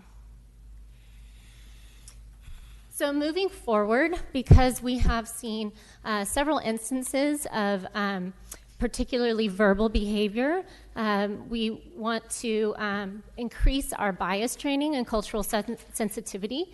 This past year, we had 24 reported incidences of hate-motivated behavior. That was broken down by the type of behavior. So some were gender-oriented, some were sexual orientation, race, age, and ability. And we'd like to continue the work that we've been doing with Dr. Early to train our teachers, working with bias. And then we also want to bring in a program that educates our students on how to interact, what words are okay to say, what words are not, on cultural sensitivity and bias, and then also to have a community portion of that with parent outreach as well, and resources to help them have those discussions with their students at home. We're going to start moving forward with some middle school connectivity time that is specifically dedicated to lessons that are inclusive. Another thing moving forward this year that we're focusing on is the adoption of a new bell schedule at Valley. We are changing the bell schedule slightly so we have a common start time between our middle and our elementary. That will help with the future shift to the 3-school district. So parents aren't having 4 start times in the district, they're having 3. So our middle and elementary will be beginning at, class will begin at 8:15 this upcoming year. We've also shortened lunch by a period of 10 minutes, which is more in line with what surrounding districts have for middle school lunch. Elementary lunch and break time stays exactly the same. There are no changes there, but for middle school lunch, we're shortening it by 10 minutes. And the goal with that is to decrease the amount of behaviors that we're seeing, especially towards the end of lunch, when students tend to get a little bored and a little antsy. We also have, so the staggered start time was implemented when we had over 1,000 students at Valley. We have a smaller total number of students, so we are projecting that the impact on Valley Drive would not be that significant with this change. And we're hoping to shorten the time of the arrival impact at Valley by having 1 start time. And then finally, moving forward, we'd like to continue to increase those restorative interventions, so to continue to build that program. We talked briefly about how consequences versus intervention, the punitive plus the positive, and we wanted to continue to develop those supports to be able to continue to have options for students and voice and choice when they are finding themselves as part of a disciplinary action, of ways that they can become part of their community and give back. So I just wanted to share, this year Amy has done a tremendous job overseeing the lunch schedule and working with the noon supervisors and continuing to build those relationships with students. This year in particular, we also launched those PTO-sponsored clubs at lunchtime to give students lots of choice and opportunities of ways to get involved. But we do believe that that shift in the bell schedule is going to have really strong impacts district-wide, and also moving that bell schedule for the lunch also impacts our after-school sports programs, in which we're always the latest school, and so it makes it difficult to schedule with other sites as well. So there's just, there's some secondary benefits to making that small switch, which doesn't impact any of the instructional minutes at all. As we continue to move forward and we're looking at the direction that we're going as a district, we have a full intention of moving to a strengths-based culture. And what does that mean? And something that we brought into the district last year is this program called Thrively. And Thrively.com, anybody can jump on it. It is free to a certain point, but we were able to get some licensing last year, help students be able to develop an understanding and a language and a common tool to communicate what their strengths are coming to the table. Traditionally, schools focus on a deficit-based approach. We are always looking for where your standards are measuring, what are we missing, what do we need to fill, where are the holes that we need to fill. Thrively is giving us an opportunity to identify students in a different way and look across their strength set. It is very similar to what adults would do when they join a large corporation, or sometimes when you're going from a variety of different types of jobs. They have different colors that describe you. They have different adjectives that describe, are you a woo? I don't know, but they have many different ways to describe personality traits and what your contributions are to a team. Thrively does that same thing for students with student-friendly language. There's 23 strengths that pop up, and the learning around it is that no strength is better than another, but that every strength is important, and when it's brought to the table, can be potential. It's potential to grow. So it gives students the opportunity to discover their strength, to have a word put to it, to find a purpose. What would that strength lead us in terms of career options and pathways? How can you create impact with the strength that you as a student are bringing to the table? How can your teachers collaborate with different groupings of students in a classroom based on strengths? You don't want all the same strength categories in one group, because that's not divergent thinking and it's not an opportunity to think outside the box. Also, Thrively is an excellent opportunity for us to allow students to track their journey in a positive way so that they can keep track of their own personal and extracurricular activities to kind of get a better understanding of who they are and who they've become as they travel through the district. Thrively is going to be available at Valley in grades 4 through 8, and it's also been an excellent tool for teachers to be able to move away from those canned report card comments of pleasure to have in class and to give parents a really clear, personalized picture of who the student sees themselves as. That's awesome. The electives for next year. So electives are always, the middle school schedule, I just have to tell you, is that puzzle that is just... Amy always laughs when she sees me, but the matrix of the schedule is an awesome opportunity to make some movement on a campus with different ideas. Something that the board had asked us to look at is the introduction of more world language. And so you'll see in the elective packages for next year that we are offering 2 Spanish sections, which is up from 1 in 8th grade. So you're going to have 2 year-long Spanish classes. We did have 64 students enroll in Spanish, and so we're expecting 2 classes of 32. That math is everywhere. Yeah. For you, Barbara. Okay, so we've got, we're full in both the Spanish classes, but we will go up to 34, but at this point, those classes have been closed. We're still offering in 8th grade a year-long STEAM elective, a year-long art elective. That art elective also allows students to create a portfolio, and both Miracosta and Redondo will accept those portfolios as entrance into an art level 2 course in high school, which is really fantastic for our students. Yeah. And then this year, the leadership class, the 8th graders asked that we change the name of leadership, and they wanted to call it Startership. And that stands for STEAM, art, and leadership combined, because they want to focus on some community and school-based projects that we'll present them with a problem, and they, as a community and a class, would like to take some action on that. And they want to combine all of those skill sets together.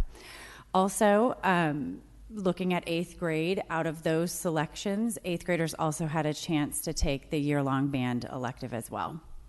Moving to 7th grade, your options were, and I kind of listed how many students and how many sections we're expecting. 7th grade has an elective wheel of STEAM, Spanish, and art. Spanish is new in the elective wheel. So that is, electives in the wheel are 12 weeks of courses of introduction for students to experience. And then if they did not select the wheel, 7th graders could have selected a year-long band elective. 6th grade, we have 6th grade has a choice menu. So this is not a wheel, so lots of options here.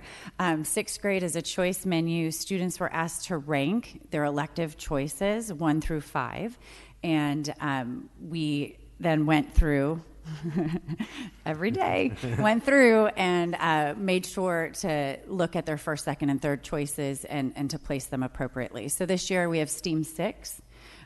We also, and these are also 12-week classes, but you'll notice in 6th grade, all those students will not have the same wheel. They had a choice in their wheel, if that makes sense to you. Steven's looking at me kind of. Okay, yes, it makes sense. Okay, good. So STEAM 6, 12 weeks, STEAM into space, which is new. And that will connect with local industry. So that's Northrop Grumman and Boeing. And Miss Bell is very excited because she has made some connections with some astronauts and some NASA connections. And so she has some exciting things planned for them as well. And then Art 6, which is always by the time our elementary students get to middle school, Art 6 is a huge seller because they have been just ready after art at your fingertips all those years to be involved into an art class. And then we have digital citizenship and literacy, so that's digital, sit, and lit, because it doesn't fit otherwise. But that is also a new course, and this is kind of a combination of newspaper, so the Dolphin News, which is online. Mr. Hart is also going to be looking at some video messaging, and so he would like to do, I know, right? Yeah, so exciting. Very exciting to do some of that broadcasting and digital messaging, and I know that they're going to reach out to Jonathan to talk to him too about publishing messaging. And then also, yay. Okay, and then also we've got sixth grade has also been given an opportunity for band. What Amy and I quickly realized is we did, thanks to, again, all the work that Mr. Harrison has done, and HBYM to continue to push the band program and the music program in Hermosa. What we learned quite quickly is that we needed to offer a sixth grade band year-long course and also a 7-8. And Mr. Harrison is extremely excited because that is a little bit sooner than we were expecting to launch that. But because of the numbers, it makes a lot of sense. And so we'll have a first-year band and an advanced band. Like 2 bands. So we're going to have 2 periods of band next year on the schedule. So that was an unexpected surprise when we were looking at the numbers, but we quickly planned for that and adjusted some schedules, and we were able to make that work. So I know he's extremely excited about that as well. So those are the elective packages for 19 and 20. They are, meaning they're all closed because students had already selected those before the end of the year. Okay, that's it. Did you guys? Awesome. Thank you. Thank you. Are there comments, questions? Fire time. Hi, this is Maggie. Or we'll start with Maggie. Let her go. Yeah. Kim, Amy, thank you so much for the presentation. I really appreciated all this information. My apologies if I missed the information, but going to the discipline statistics, did we break down by race and gender and any other student categories what went into those disciplines? Were there any trends? We broke down the discipline data by gender and by grade level. We did not break it down by race. We had, of those 25 suspensions, 22 were boys, 3 were girls. And for the grade level breakdown, 4 of them were 7th grade and 21 were 8th grade. And is there, specifically off of the gender, is there a different approach that needs to happen in terms of how we work with students in order to support learning outcomes? We are big believers in the combination of the consequence with the restorative intervention, and we're hoping that by building that, that we continue to see a decrease in behavior and a decrease in the suspension rates. So by continuing to build that program, we are also hoping to target particularly male students in restorative ways where they can, explore character development, and improving behavior. Thank you. I appreciate the approach you guys are taking on that.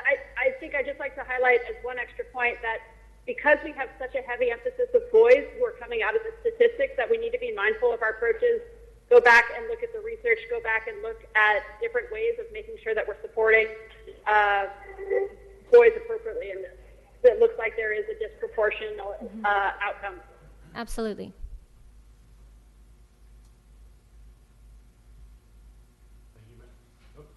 Thank you, Maggie. Jen, any questions, comments? Yeah, first I just want to say thank you because I'm reading, just going to the electives alone, I was like, can I go back to 6th grade now? It's like a lot of work, and you guys are really listening. I just am so proud of how great you're doing, like listening and hearing what feedback is from parents and students and what they want, and it feels really current.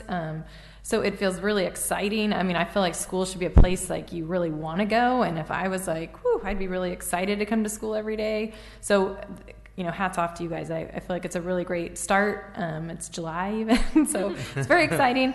I think you really listened to a lot of what the parent needs were from even like last year at this time with the uniform discipline and people wanting a little more structure. And I think you really listened to that. And so I know is just what I hear from the community is they really appreciated that. And so I just want to thank you again for that work it takes time to look at these things and look at the data and look at the information. And I encourage us to keep doing that, keep looking and trying to change with our population. I did have a couple questions on, can I go back to the successes and wellness and discipline? Are we going to roll out the uniform discipline plan again? What's your approach to that for the fall? We have made one small change, so we are going to be rolling it out again. We are including a portion about cell phone usage. That was something we got questions about this past year, so we want to respond to those questions by including that in clear print where it is able to be referenced by families.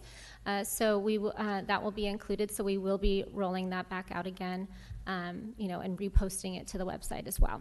Right. And my memory serves me as there was a big dress code question last year. Will we be examining that as well, or just reinforcing that? We are not revising the dress code, but we are looking at ways to message that more clearly, including, with Ms. Gardner and PTO at our middle school registration, having, a one-page handout that goes out with the materials for students so that it's just more clearly communicated. Great. And then on the discipline statistics, can you tell us anyhow these particular, I appreciate you being so transparent with the statistics. My recollection is that we did not see this kind of thing from last year, so I really appreciate seeing it because it makes us feel really, I think, more transparent with the public about what's actually happening. We're not just everything's, doing so many great things, but there are some things we still have to work on. Mm-hmm. And just can you tell us any about how this might have compared to years in the past? It depends on the year that you look at. It's not a decrease from past years, but there have been previous years with more significant suspension rates. So it's we're still seeing, and quite a few of these are attributable to the possession or use of tobacco products, particularly vape pens. You'll see that 11 number, which really drove our numbers up. Mm-hmm. And that's relatively new. So that's another thing we need to look at is how we're addressing that as a school with information for parents and families and how we deal with that, and that's something that's being dealt with every district in California. Great. And then my next question is, you had mentioned a program that would be educating our students on cultural bias and community and the community, and do you have some in mind? We are looking into programs. We do not have one particular program in mind yet. We'd like to get input before we move forward with any particular program. So we're in the process of collecting information on what's available, what's been used by other districts, what's age appropriate. So we have a lot of work to do to identify what the right resources are for our students, but that is something we'd like to partner with, community and have all of our stakeholders involved with. Because it's important not only to educate students, but to include families in that conversation and provide them the resources they need to have those conversations at home with their students. Great. Can I just add to that? I think it'd be really great at that point, too, to involve the city council, too, so we can make this like a Hermosa thing, because I feel like this is, if it's coming to our students, it's also coming from other places, so it'd be a good way to partner with them. Thank you. Stephen? First, thanks. There's a lot in here from yourselves and everyone, but particularly the teachers. Clearly you happen to reference a few there who have gone above and beyond and reaching out to community and those sort of things. So that's just extraordinary and testament to the levels of way that we're looking to advance things. So thank you very much. I had similar questions to Jen on a few things, so that was great that those got answered. I'll start by just saying the consideration about the start bell. I think I may have missed it. I get the back end and I get the lunch thing, but I don't understand the rationale. Perhaps you mentioned future thinking, which I don't know whether we do or don't want to get into that conversation about North School or whatever else, but I just want to understand that. Has it ever been at the same time for Valley? And I'll give you a reason why. Traffic. I just want to understand that, we're setting a time that's the same time. So I just want to understand, has it been like that before? And maybe you can just talk me through that, because I just want to be clear. It has been like that before. The staggered start was implemented when we had 1,100 students on campus. And so we're now down, next year we're projected to have 750. That came with some of the board decision of moving the third grade off, and then where our enrollment numbers are landing.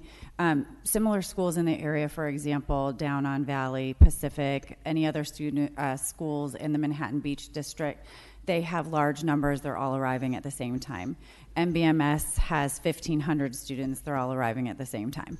So we, for years, had the same start time at Valley. And so it's something we're actually going back to. Similar to a few years ago when we shifted lunch for different, I don't know if you remember, we had staggered lunches for different grade levels. Mm-hmm. So 4 and 5 went out at the same time, and we put 4 at the tables and 5 on the field and then switched. We've now gone back to where everybody eats together and everybody plays together. So, we're just kind of shifting with the way that the numbers are flowing, mm-hmm. but it's absolutely doable, and it's a reasonable start time. That's great. Perfect. And the thought to the new school site or the other things, that's just to get families conditioned to that, then with the other one being it. Yes. Okay, got that. I thought the strengths-based program, Thrively, is awesome. I have a question, because it's the sort of thing that I'm just curious about the cost of that and over the long term, just because it's clearly budget's always going to be a consideration for us, and it's the sort of thing, like you say, it's going to be something that they can track over a long time and whatever else, and I don't know if it's an advantageous cost and that we're able to get it at. So can you talk to that, please? Yes, it's extremely reasonable. And this year, how I funded it was through Beach Cities Health District. It provides a grant to the school district, and they provide a separate section for a principal's grant. And so we piloted through that principal's grant. And Pat Escalante also has researched this project, and we feel that it's extremely reasonable for what we're getting from it. So there's no concerns of it having to be taken away at any stage? Correct. Great. Love the middle school electives, I agree. I'll throw this out there, not necessarily for us, although I'm sure a few of us would love to, but I took actually from a previous candidate mentioning the Shark Tank idea of actually presenting, and I don't know, just having been in those sort of environments, the ability to maybe either receive a brief or have a mentor that you work with in the industry or whatever else. So definitely, there's a thought there to, again, integrate. We've got a lot of really smart, passionate, engaged parents who would love to sort of help on those sort of things, and helping those teams work. And we saw some of that, I think, when we were experiencing some of our Ad Astra, etc. I just thought that was a great idea. But yeah, super excited about STEAM into space. Thank you. Thank you, Stephen. Barb? I do have one question. Please. What will happen? So once all of the construction is done, I believe, correct me if I'm wrong, it's going to be 5 through 8 at Valley. And so do the 5th graders, are they considered middle school students, or are they going to be kind of on their own? How is that? That's such a great question, and that's so not where we are just yet, but we are brainstorming lots of different opportunity, and we're going to talk to many stakeholder groups, but I know that Amy will lead that charge really well, and she already has some great ideas, but nothing has been put in stone. Okay, thank you. You good? All right. Jen? Sorry, I forgot I had 2 other questions. One is just about the start time, and you're referring to the start time at Valley only, not View and Valley. And what time does View start? 8:30. So just, I know one of the parent considerations is if I have a child at Valley and a child at View, how do I get there fast enough so I'm not getting a ticket or getting irritated at my fellow passengers? We're looking 8 at a and 15-minute 8:30. stagger, and we did kind of look at that flow when we decided on the start time for Valley. Okay, so it'll be 8:15 Yes. and 8:30. Yes. Okay, It's just so 8:15 and parents can 8:30. hear that. So you have to hustle. So that's going to start to be messaged before school starts. We have a valet system so people can move in and out. And have you talked to the city about the change in start time so we can talk about maybe lights, coordination with all that? I know you're on that, so. Sorry, my last question is regarding Thrively, and it sounds like an amazing program. Are there things that we need to watch out for with that kind of a program when you just are talking about your strengths all the time? Sometimes students, I think, can potentially look at that as like, I might have some deficits then, and then focus potentially in their hormonal state on their deficits. So it's something to think about. So it's personalized and individualized. So students have opportunities to dig deeper into pathways that they're choosing. So the conversation is really around the teacher-led conversation about those strengths and how teachers will use that information to make decisions regarding their class structure. So, for example, I gave the example of grouping students. Rather than counting off by 1, 2, 3, 4, I need this type of learner, this type of learner, this strength provider, this person to meet in a group. Find somebody with those strengths, get together in a group, and here's your problem set that you're going to be working on solving. So listen, those teenage years are tough no matter what. So they'll find some fault with something. But to give them actual words around their own strengths is so powerful. And just having shared it already this year through student study teams or IEP meetings or parent-teacher conferences, or a sit-down with a parent who comes in concerned about their child, and you start to share with them, well, this is how they see themselves, and these are some of the strengths that they feel they're bringing to the table. Let's kind of shift that conversation from one direction to another. And it's quite simply changing the lens at which you look at things. Are you going to be an optimist or a pessimist, and how are we going to make that mindset shift? So it fits nicely with the work we've done with Mind Up. It's a nice refresh because Mind Up has been in the district for several years. We're going to continue to push Mind Up K-5, but then also introduce Thrively. Did you have another question? I do. Sorry, not to make this a long meeting. It's so good. But I do, just as we K through life, and I see Thrively is also K. Have there been considerations for View and just how and just sort of as we consider how the communication is consistent through schools and how we can encourage that pathway? Yes, there's been some considerations of what it's going to look like in terms of articulation K-8, but because last year was our first year and we set, the minimums of what we expected the teachers to do with it, we started to kind of linger and push out some of the information through Thrive Time with our teachers who chose to go in and listen about it. And we kind of introduced it in different circles. We started to build the momentum and the enthusiasm around it. We also want to remember that, our students and children sometimes have short attention spans. So if you're going to introduce something in K, by the time they come up to Valley, we need some new refresh, and we need some new springboarding, and we also need Thrively right now feels very age appropriate for 4-8. And so this is where we're going to start the work and then see what else we can do with K-5. Good. I just have a few comments. First of all, mostly thanking you guys for a terrific job. It's great to see you continue to evolve and adapt and improve the curriculum, the school as a whole.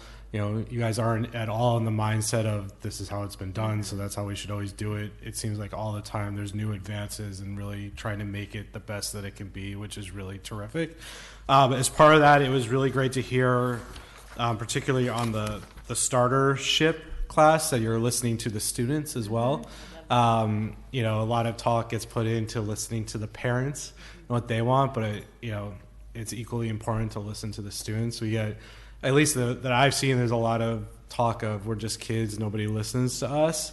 I feel like that beats down some of them, you know, and gets us into some of the things that Barb was talking about in her interview about, you know, the wellness of the kids. A big part of that is not feeling heard or seen. So to make sure that you're doing that is really, really terrific. So I thank you both and the rest of the staff for doing that. That's really great. And then my last comment, because I'm a band geek, is it's really cool that so many kids want to do band. We have to have 2 bands. I think it's extra awesome because, you know, differences in abilities between a 6th grader in band and an 8th grader in band is going to be tremendous. You've been through a year or 2 of band. So it's going to really allow the older kids, I think, and this is no offense to the younger kids, but the older kids to really grow and advance in their musical abilities. There's been a tremendous, Mr. Harrison and everyone's doing a great job. I don't think I said it when they were here the last time, but there's a marked difference in the ability of the band between when they came to the meeting last year and when they came to the meeting this year. It's significantly better. Not to say it was bad before, but it's significantly better, and I think this will allow it to get even more significantly better. So it's very exciting for that point as well. So thank you.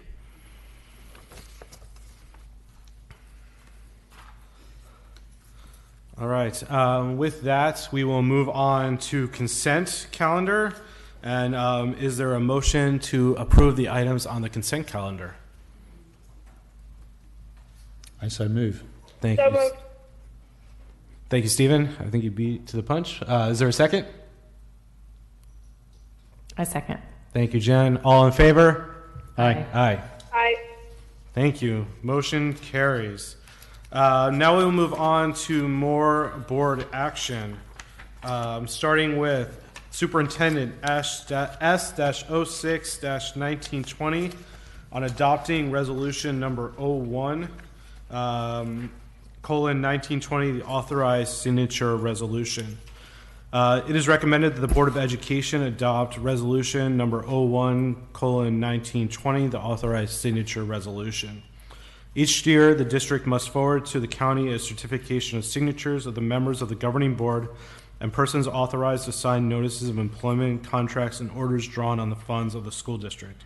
These certifications are made in accordance with the provisions of Education Code sections 35143, 42632, and 42633. And a resolution is annually adopted at the annual organizational meeting in December. This resolution has been revised to reflect the new provisionally appointed school board member. Are there any questions on the signature resolution? No. No. All right. Is there a motion? I make a motion to adopt which one are we on? S-06-1920, adopting resolution 01-1920, authorized signature resolution. Thank you, Stephen. Is there a second? I second. Second. Thank you, Jen. All in favor? Aye. Aye. Motion carries. Thank you. Moving on to the next board action, which is business B-05-1920 on the resolution requesting the Board of Supervisors of the County of Los Angeles, California to establish a tax rate for bonds of the Hermosa Beach City Elementary School District expected to be sold during fiscal year 1920 and authorizing necessary actions in connection therewith. It is recommended that the Board of Education approve of resolution number 02:1920, resolution requesting Board of Supervisors of the County of Los Angeles, California to establish a tax rate for bonds of the Hermosa Beach City Elementary School District expected to be sold during fiscal year 1920 and authorizing necessary actions in connection therewith. The background is an election was held in the Hermosa Beach City Elementary School District on June 7, 2016 for the issuance and sale of general obligation bonds of the district for various school facility improvements. The schedule for issuing the next series of bonds authorized under Measure S currently anticipates completing the sale of the bonds after the time that the Auditor Controller of the County of Los Angeles calculates the taxes to be levied for district bonded debt during the fiscal year 1920. Therefore, resolution number 2:1920 is being brought before the Board of Education now to formally request that, pursuant to Education Code sections 15252 through 15254, the Board of Supervisors of the county adopt a tax rate and levy taxes for the bonds. The tax rate will be based upon an estimated debt service schedule prepared by the district's municipal advisor, which is ISOM Advisors, a division of Urban Futures, Inc. The bonds are expected to be issued in the amount of $23 million. The resolution further authorizes the district officials to file a certified copy of the resolution with the Board of Supervisors of the county and to deliver copies of the resolution to the auditor, controller, and treasurer and tax collector of the county. Adoption of this resolution is necessary to ensure that property taxes are levied during fiscal year 1920 for the payment of the bonds. The bonds are expected to be sold during fiscal year 1920. There is no fiscal impact to the general fund resulting from the issuance of the bonds. Are there any questions? No. Good? Good? All right. Is there a motion? I make a motion to approve item B05-1920, the resolution 02-1920, resolution requesting Board of Supervisors of County of Los Angeles, California to establish a tax rate for bonds of Hermosa Beach City Elementary School District expected to be sold during fiscal year 2019 and authorizing necessary actions in connection therewith. Thank you. It's a mouthful, I know. Thank you, Stephen. Is there a second? Thank you, Barb. All in favor? Aye. Motion carries. Thank you. All right, we're getting to you guys now. Next item, next board action is business-B-06-1920 on an award contract, Inspector of Record on Measure S Facilities Program at North School and Hermosa View School. Paula. Thank you. It is recommended that the Board of Education approve the contract for the Inspector of Record, or IOR, to Sandy Pringle and Associates for the Measure S Facilities Program at North School and Hermosa View School. Some background on that. The intent for the request of proposals was to obtain information that will enable the district to select a consultant who will provide the Division of State Architects, or DSA, project inspection services that the district will require in connection with the construction of the Measure S facilities at North and View School. The bid was advertised in the Daily Breeze twice per week for a period of 2 weeks. The dates of the advertisements were May 11 and 12, 18 and 19, and the bids were due on June 17th prior to 10 a.m. After a thorough review and analysis of the 6 RFPs that were submitted for the Inspector of Record position for North School and View properties, we would like to recommend the approval of Sandy Pringle and Associates based on their amazing credentials and their experience, to include recommendations by Manhattan Beach, Redondo, and Torrance Unified School District. I would like to take this opportunity to introduce the Sandy Pringle and Associates team. If you wouldn't mind coming up front for our board and introduce yourselves, and then they may ask any questions. Thank you. Hi. President Garner, members of the board, Ms. Montalvo, members of the staff and audience, my name is David Escarga. I do business development for Sandy Pringle Associates. Sandy Pringle Associates has been in business since 1984. We're one of the most established inspection firms in California. We currently have nearly 40 inspectors on our firm, about 35 contracts, school districts, just about every district around you is our client. We're very pleased that we have the opportunity to submit a proposal for doing business with you.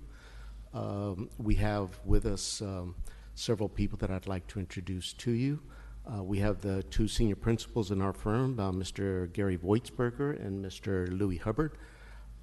They have both been with the firm nearly since the inception.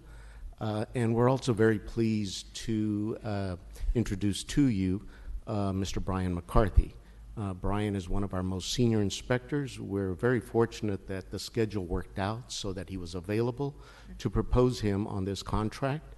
Everybody on the team is local. We're a few minutes away from you.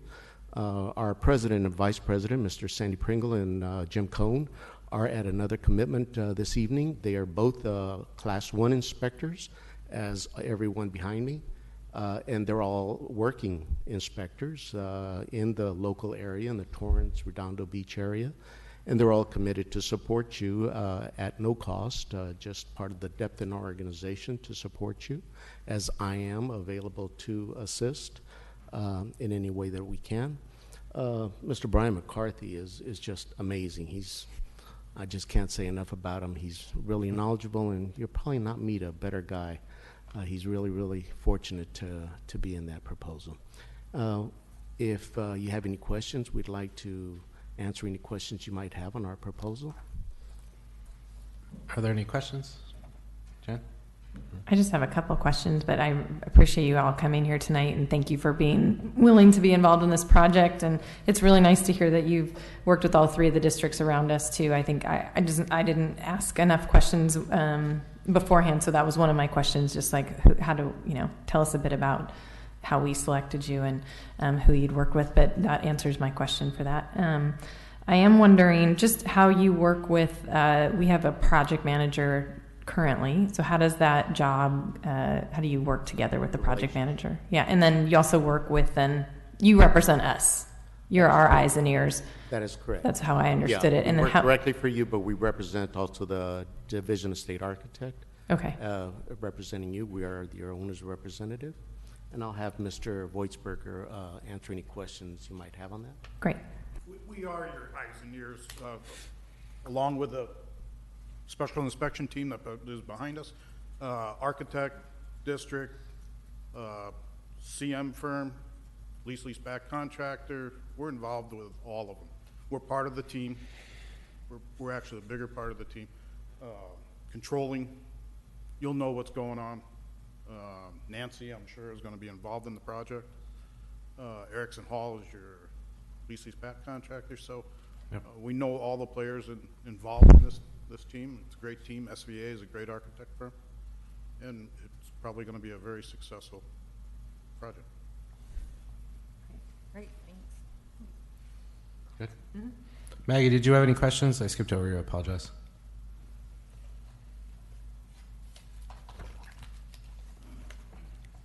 Maggie, do you have any questions?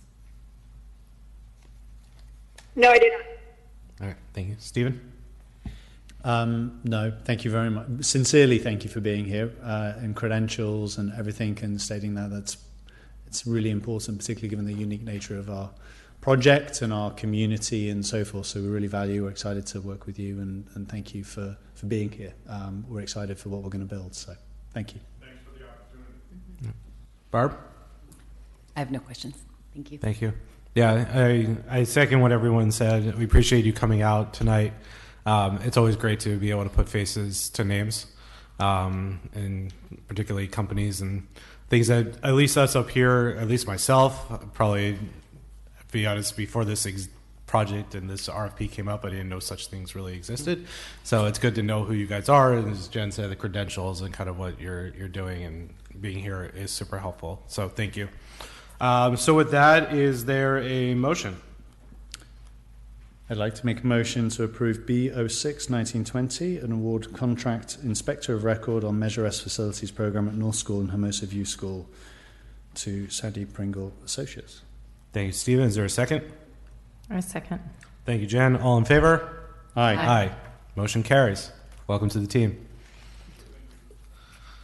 All right, moving on to the next board action, which is business B-07-1920 on awarding the contract for materials testing and inspection consulting services for the Measure S program at North School and Hermosa View School. Paula. Okay. It is recommended that the Board of Education award the contract for materials testing and consulting services to Corey Engineering and Testing Incorporated for the Measure S Facilities Program at North School and Hermosa View School at an hourly rate on an as-needed basis.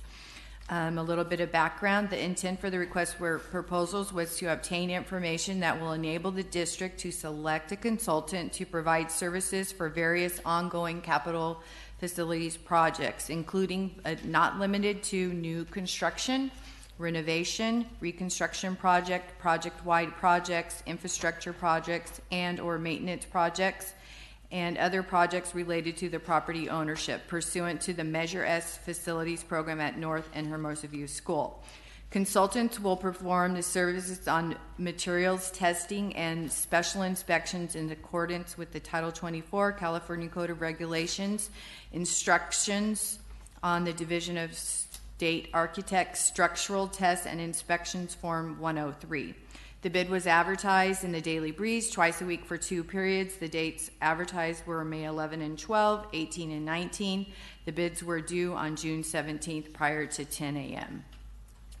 So after a thorough review and analysis of 9 RFPs received for the materials testing consulting position for the North and Hermosa View schools, we would like to recommend the approval of Corey Engineering and Testing based on their credentials and experience, especially within the South Bay.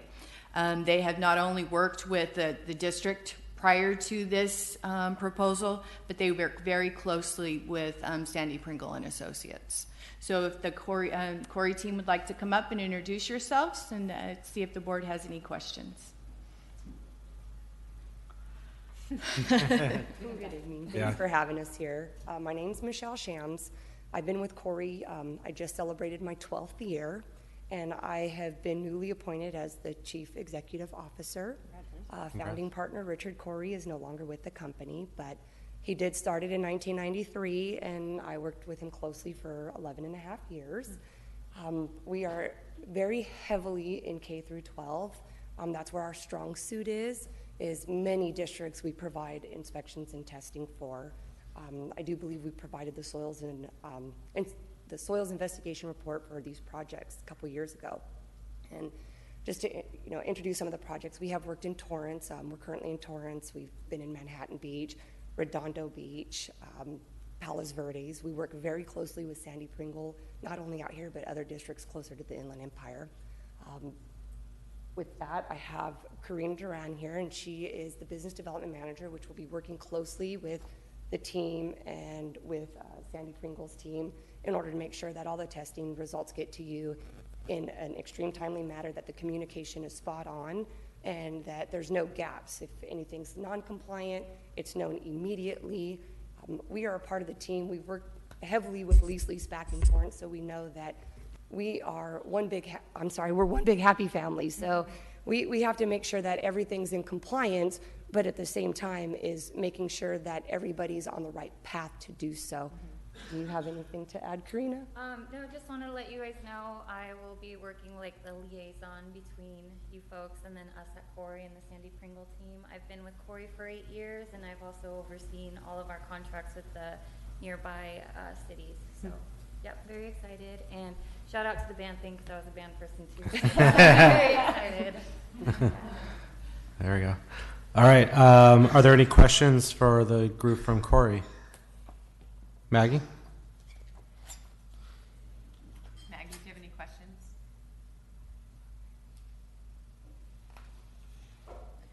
Maggie, do you have any questions? No questions. But if you could encourage people to speak up, it's very hard to hear via the telephone. Thank you. Yeah, we're trying to remind everybody to use the mics. Jen?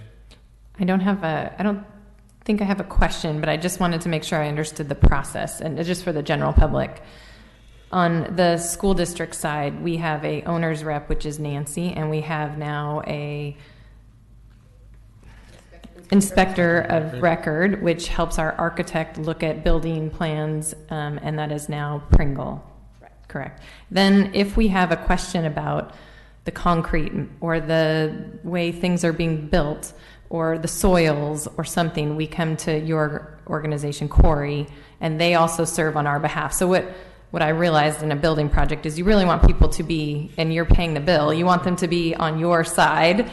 If there is a side, you want them to look at it from your perspective. And so you and Pringle and our builder and our building rep will all look at it for the district and protect the district side of things. Correct. Even though we're all working as a team and there's a lease back. Absolutely. Okay. It's all on the behalf of the school district. Yeah. So I just wanted to make sure everyone's tracking. Like everyone has different roles, and there's a lot of different roles that people are playing here. Absolutely. Great. That's what we do. Thank you for looking out for us. Of course. Thank you. Stephen? No questions. Barb? No questions. All right, thank you. Is there a motion? I'd like to make a motion to approve B07-1920 and award contract materials and testing and inspection and consulting services for Measure S program at North School and Hermosa View School, Corey Engineering Testing, Inc. Thank you, Stephen. Is there a second? I'll second it. Thank you, Barb. All in favor? Aye. Aye. Thank All you right. for Welcome to the team. Thank you. All right. Moving on then to the next board action, which is Personnel P-03-1920 on the 2019-2020 Declaration of Need for Fully Qualified Educators. It is recommended that the Board of Education of the Hermosa Beach City School District hereby declares that there is an insufficient number of certificated persons who meet the district's specific employment criteria for the cross-cultural language and academic development certificate. At times, it is necessary for the school district to obtain or renew emergency permits for teachers to teach in subject areas where there is a critical shortage of fully credentialed people or for some long-term substitute teachers. We are submitting the Declaration of Need in order to issue a new emergency permit for a teacher to obtain an English learner authorization. The Commission on Teacher Credentialing has made it possible for districts to do this once per year with a declaration from the board. The Declaration of Need will remain in effect until June 30, 2020. Are there any questions? All right. Seeing none, is there a motion? I have a question. Oh, okay. Sorry. I didn't mean Not to jump. quite sure. Oh, and I'm not quite sure what that means. That. Why we need this? Yeah. The teachers don't have the EL training. We have a teacher without an EL authorization, so an English language learner authorization, and they'll be earning that authorization, and while they're earning it, we put in place an emergency permit for them, and they are mentored and they have support in the district while they are going through the process. Right. That clarifies it. Thank you. Thank you, Michelle. All right. Are there any further questions? See none? None, thank you. Thank you. Is there a motion? I'd like to make a motion to approve P03-1920 Declaration 1920 to 2020 Declaration of Need for Fully Qualified Educators.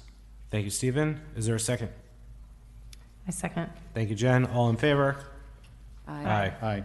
Motion carries. Thank you. All right, moving on. Thank you, Nancy, also for coming out for the previous two.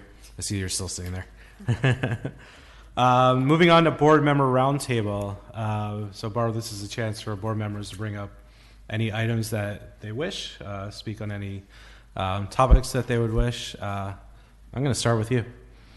Oh, you're going to start with me? Yeah. I just have a comment about that. Way back in the day, one of my things was learning.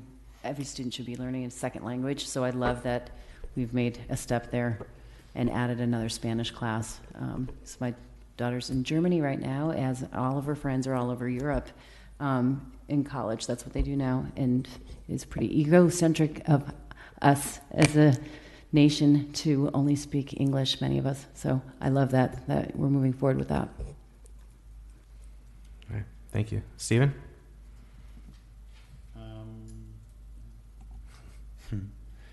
I do. I have a couple of things. I know on our calendar for consent was the contract renewal for food service, and that's a 3-year program, I believe. Yes. Yes. So I just I think that I would like to have further thoughts from maybe the board on directing sort of consideration of other options. I believe there's a program that could be considered called Choice Lunch. Again, I get that this is a highly sort of regularized and highly tricky situation, sort of program, and trying to work within budget and whatever else. I also understand that the program provided with Torrance, I believe, is great and what have you. But I think it would be great to have that brought to us for consideration for future years. I don't know if the board has any other input. I think the process would we want the direct the superintendent to come back to us with further thoughts on the food program. That sounds about right. But I didn't know if anyone else, if it's a particular tasty subject for anyone else. Pun intended. Pun really intended. It's not such a late hour, but anyway. Yeah. Any thoughts? Yeah, I just had, well, first I wanted to know, so my understanding is we just approved this for the next 3 years with Torrance. So correct. Are you asking, I'm just trying to clarify believe what you're asking. we're in a 3-year contract, but we have a means to get out of it or for future consideration. So I'm like, whether it's in a year, whether it's in 4 years, or whatever the period it expires, or if we have it brought to us and it's a great alternative program and we choose to only serve 2 years of the 3-year program. I just want to understand, because I believe there is an alternative, and I think just it might be something that is, from what I hear with Choice Lunch, it's online and parents are able to control it and that sort of thing. So, given I've heard of anecdotally issues of kids getting Uber Eat outside of school and things like that, I just wonder whether there's a means to make this a more efficient program with technology and other solutions out there. I would agree with you, Stephen, that I would like to investigate some of those. I think my question would be, I would support that idea of investigation, but I'd also like us to since we've just signed on with Torrance now from this board meeting, that I think Torrance has some other alternatives that we can, maybe some other healthier choices potentially that we can, there was a menu A and menu B at some point. Yeah, we can look into that. I'm not aware of a menu A and menu B. We do try new things occasionally. We listen to student voice as far as menu choices and take things off the menu that they don't like. I will bring it to your attention on the last page or page 4 of the contract that we do have the right to cancel this contract at any time with a 30-day written notice. However, I am willing to, of course, investigate, but it would be quite the process because we are participating in the National School Lunch Program. It's not an easy, it will be a process to change. And, we're open to that. Can I ask a question? I'm not sure this is the right time, but would this be a project that the students could take on? Investigating it's not a, it's understanding all the pros and the cons and which are in part of that school lunch program and propose some things versus you having to do the research. I'm just curious. Giving them back the problem. Yeah, to give them some voice and choice would be doable for the 8th grade, maybe 7th, 8th grade. That's a place to start. Yeah. So I just don't want to add it to your list of things to do when I think that students are the ones who are having them. And I know at one point we had a parent group that was really hot about changing the school lunch program and looking at healthier choices, and we kind of moved to answer some of their concerns. But right. Yeah. I just think if we're interested in having the students do some of the work on that might be I think they would probably welcome it, but I'm looking to Kim. Anything's possible. Yeah. I think it's worth, looking into. Yeah. And coming back to the board. Do you want me to make a motion, or how does No, this work? you're just giving direction. There's direction. nothing to act on. Yeah. Okay. So, yeah. So to put it on the list of things to look into. That's great. I've got a couple more. Yeah, please. I would also like to give direction, and some of this is because I don't always know what's coming up on the agenda for the next month. So first of all can I give direction to provide an updated governance calendar to the board? We had one for the last school calendar year, and I think that just needs to be updated. I'm sure a lot of it's inconsistent. Yeah, that'll be coming at a future meeting. I believe we approved that each year. So that is sure. But we're in July. We're in the new. You're like, yes. As soon as it could be provided, that would be great. So but we're in it, so I'd like to have that provided. I think also just understanding that EDP, we evolved the program quite considerably, and it's exciting, and I believe sign-up has been great for next year. So I just want to understand from staff how that is setting up for success next year, and sort of any considerations or impact. I know resourcing and staffing, etc., just to sort of get that in place as we're going to land that. It's a sizable effort to put it now at different sites and what have you. So looking forward to hearing about that before we start the school year. I also wanted to just understand if our new board member will be stepping into the roles previously assigned by, because we sort of at the beginning of the year allocated sort of committee roles and other bits and pieces. So I didn't know if there was any formalities to responsibilities, Monique's sort of committees or other things. So I didn't know if that's something that gets addressed. I realize only just sat down, so that's I'm just curious about that. Yeah, no, that's a good question. To be honest, I hadn't thought about that. I forget which committees she was on, but maybe we can have that for discussion at the next meeting to either put Barb on those committees or rejigger the committees. I believe it's Beach Cities Health District. It's a great one. Right. Yeah. Which I'm happy. Fantastic. I'm happy to. Just want to make sure you're happy with it before you. Yeah, no. I mean, you kind of signed up to it, so it's all good. I just wanted to make sure. I actually asked that question to Pat on Monday. Yeah, so I assumed that I'd take over. Okay, you came in eyes wide Wherever. open. That's great. I think those are my questions. Thanks. All right, thank you, Jen. Just to put on everybody's radar that even though we got or Spanish 7 is appearing on our elective schedule, that there was conversation from parents, even and from as young as kindergarten, that they're interested in language. And so we had talked about world language and had a presentation by Joan, and just to kind of keep that on everyone's radar, that we had talked about maybe doing a committee meeting about that and getting people together to just kind of do some more continual exploration, not making commitments yet, but just exploration, just wanting to get that back on the radar. Good. Thank you. Maggie? Hi, thank you. First, I just wanted to say welcome to Barbara. I didn't get a chance to welcome you. I'm really excited to serve with you on the board and looking forward to seeing you in person at our next opportunity.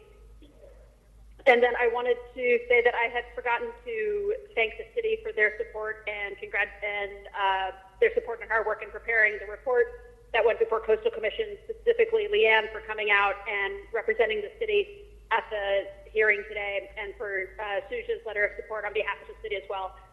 Just knowing that we had the city's partnership in this was invaluable. Thank you, Maggie. Are you good? Before I go? All good. All right. I have a few things. First, I want to re-welcome Barb up here. I'm very excited to begin to work with you. And congratulations. Thank you again for all the efforts you put into the application, being here tonight, preparing for the interviews. And I know you'll be a great asset to the board going forward, as we have many exciting things that we're working on. And I know all of us are very excited to have you join us and contribute. Thank you. So, I'm very excited to be here. Yeah, thank you. Thank you. Second, I want to particularly thank Maggie and Pat and Terry and Nathan and Leanne for making the journey to San Luis Obispo today for the Coastal Commission meeting. Having watched it on my phone, it was invaluable that they were all there to answer the questions that were posed by the commissioners. I have some thoughts on those, but I'll keep them to myself. The presentation that Pat gave was really tremendous. I think it really hit the key points of what this is really all about. So that was a fantastic job by her. And Nathan getting up there and talking about the on-site drop-off and how that was not feasible and the grade and all of that was just stupendous for him to be there, to be able to answer the question, because that came up multiple times. And for Terry as well to talk about the MOU and the traffic neighborhood traffic management plan and how it all came together, and the EIR and the recirculated EIR and the whole process. It was just a tremendous, tremendous team effort to get us where we are today. I want to thank the Coastal Commission for unanimously approving our permit. I want to give a special thank you to the chair of the Coastal Commission. Her name is Dana Bochco, as well as another member on the commission. I apologize for looking at my phone to remember her name. Her name is Carol Groom. The two of them did such a tremendous job today on behalf of this school district.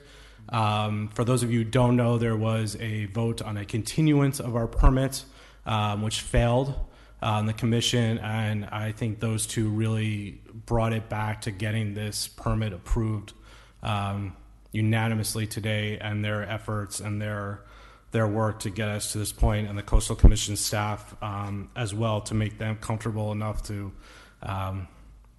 call out some of the other commissioners on things that they were trying to pull today and get us through today. It was just really, really tremendous. So I want to send a special thank you to them. And then finally, Paula was in another meeting, but Carol Cluth was here earlier, and this is the biggest check I've ever seen in my life. It is for $1.1 million from the HBF to the Hermosa Beach City School District. Keep it very safe. I don't know quite where to put it, but yeah, under lock and key somewhere. This is for you and the district, and I said it earlier, but want to thank again Carol. She is just, I know she thinks, and Quinn definitely thinks it's a thankless job, but at least we, and I know a lot of other people, thank them from the bottom of our hearts for all the work that they put in, the hours upon hours upon hours that they put into making this possible, which makes everything else possible, is just incredible, and we can't say thank you enough. It is not a thankless job. So from us and from her whole team, all the volunteers, everyone who's been on every committee of HBF, all of the donors, all of the sponsors, all the people who put in, the corporate matches and everything, every little penny matters. So every little bit that you do makes a huge difference and makes everything that we're trying to do, the collective we of not just us up here, but everybody who's sitting here and those who aren't sitting here who make the district what it is just really tremendous. So thank you to all of them, and I'll give this to you. And so that's all I've got. And so with that, is there a motion to adjourn the meeting? So moved. Thank you, Stephen. Is there a second? I second. Thank you, Jen. All in favor? Aye.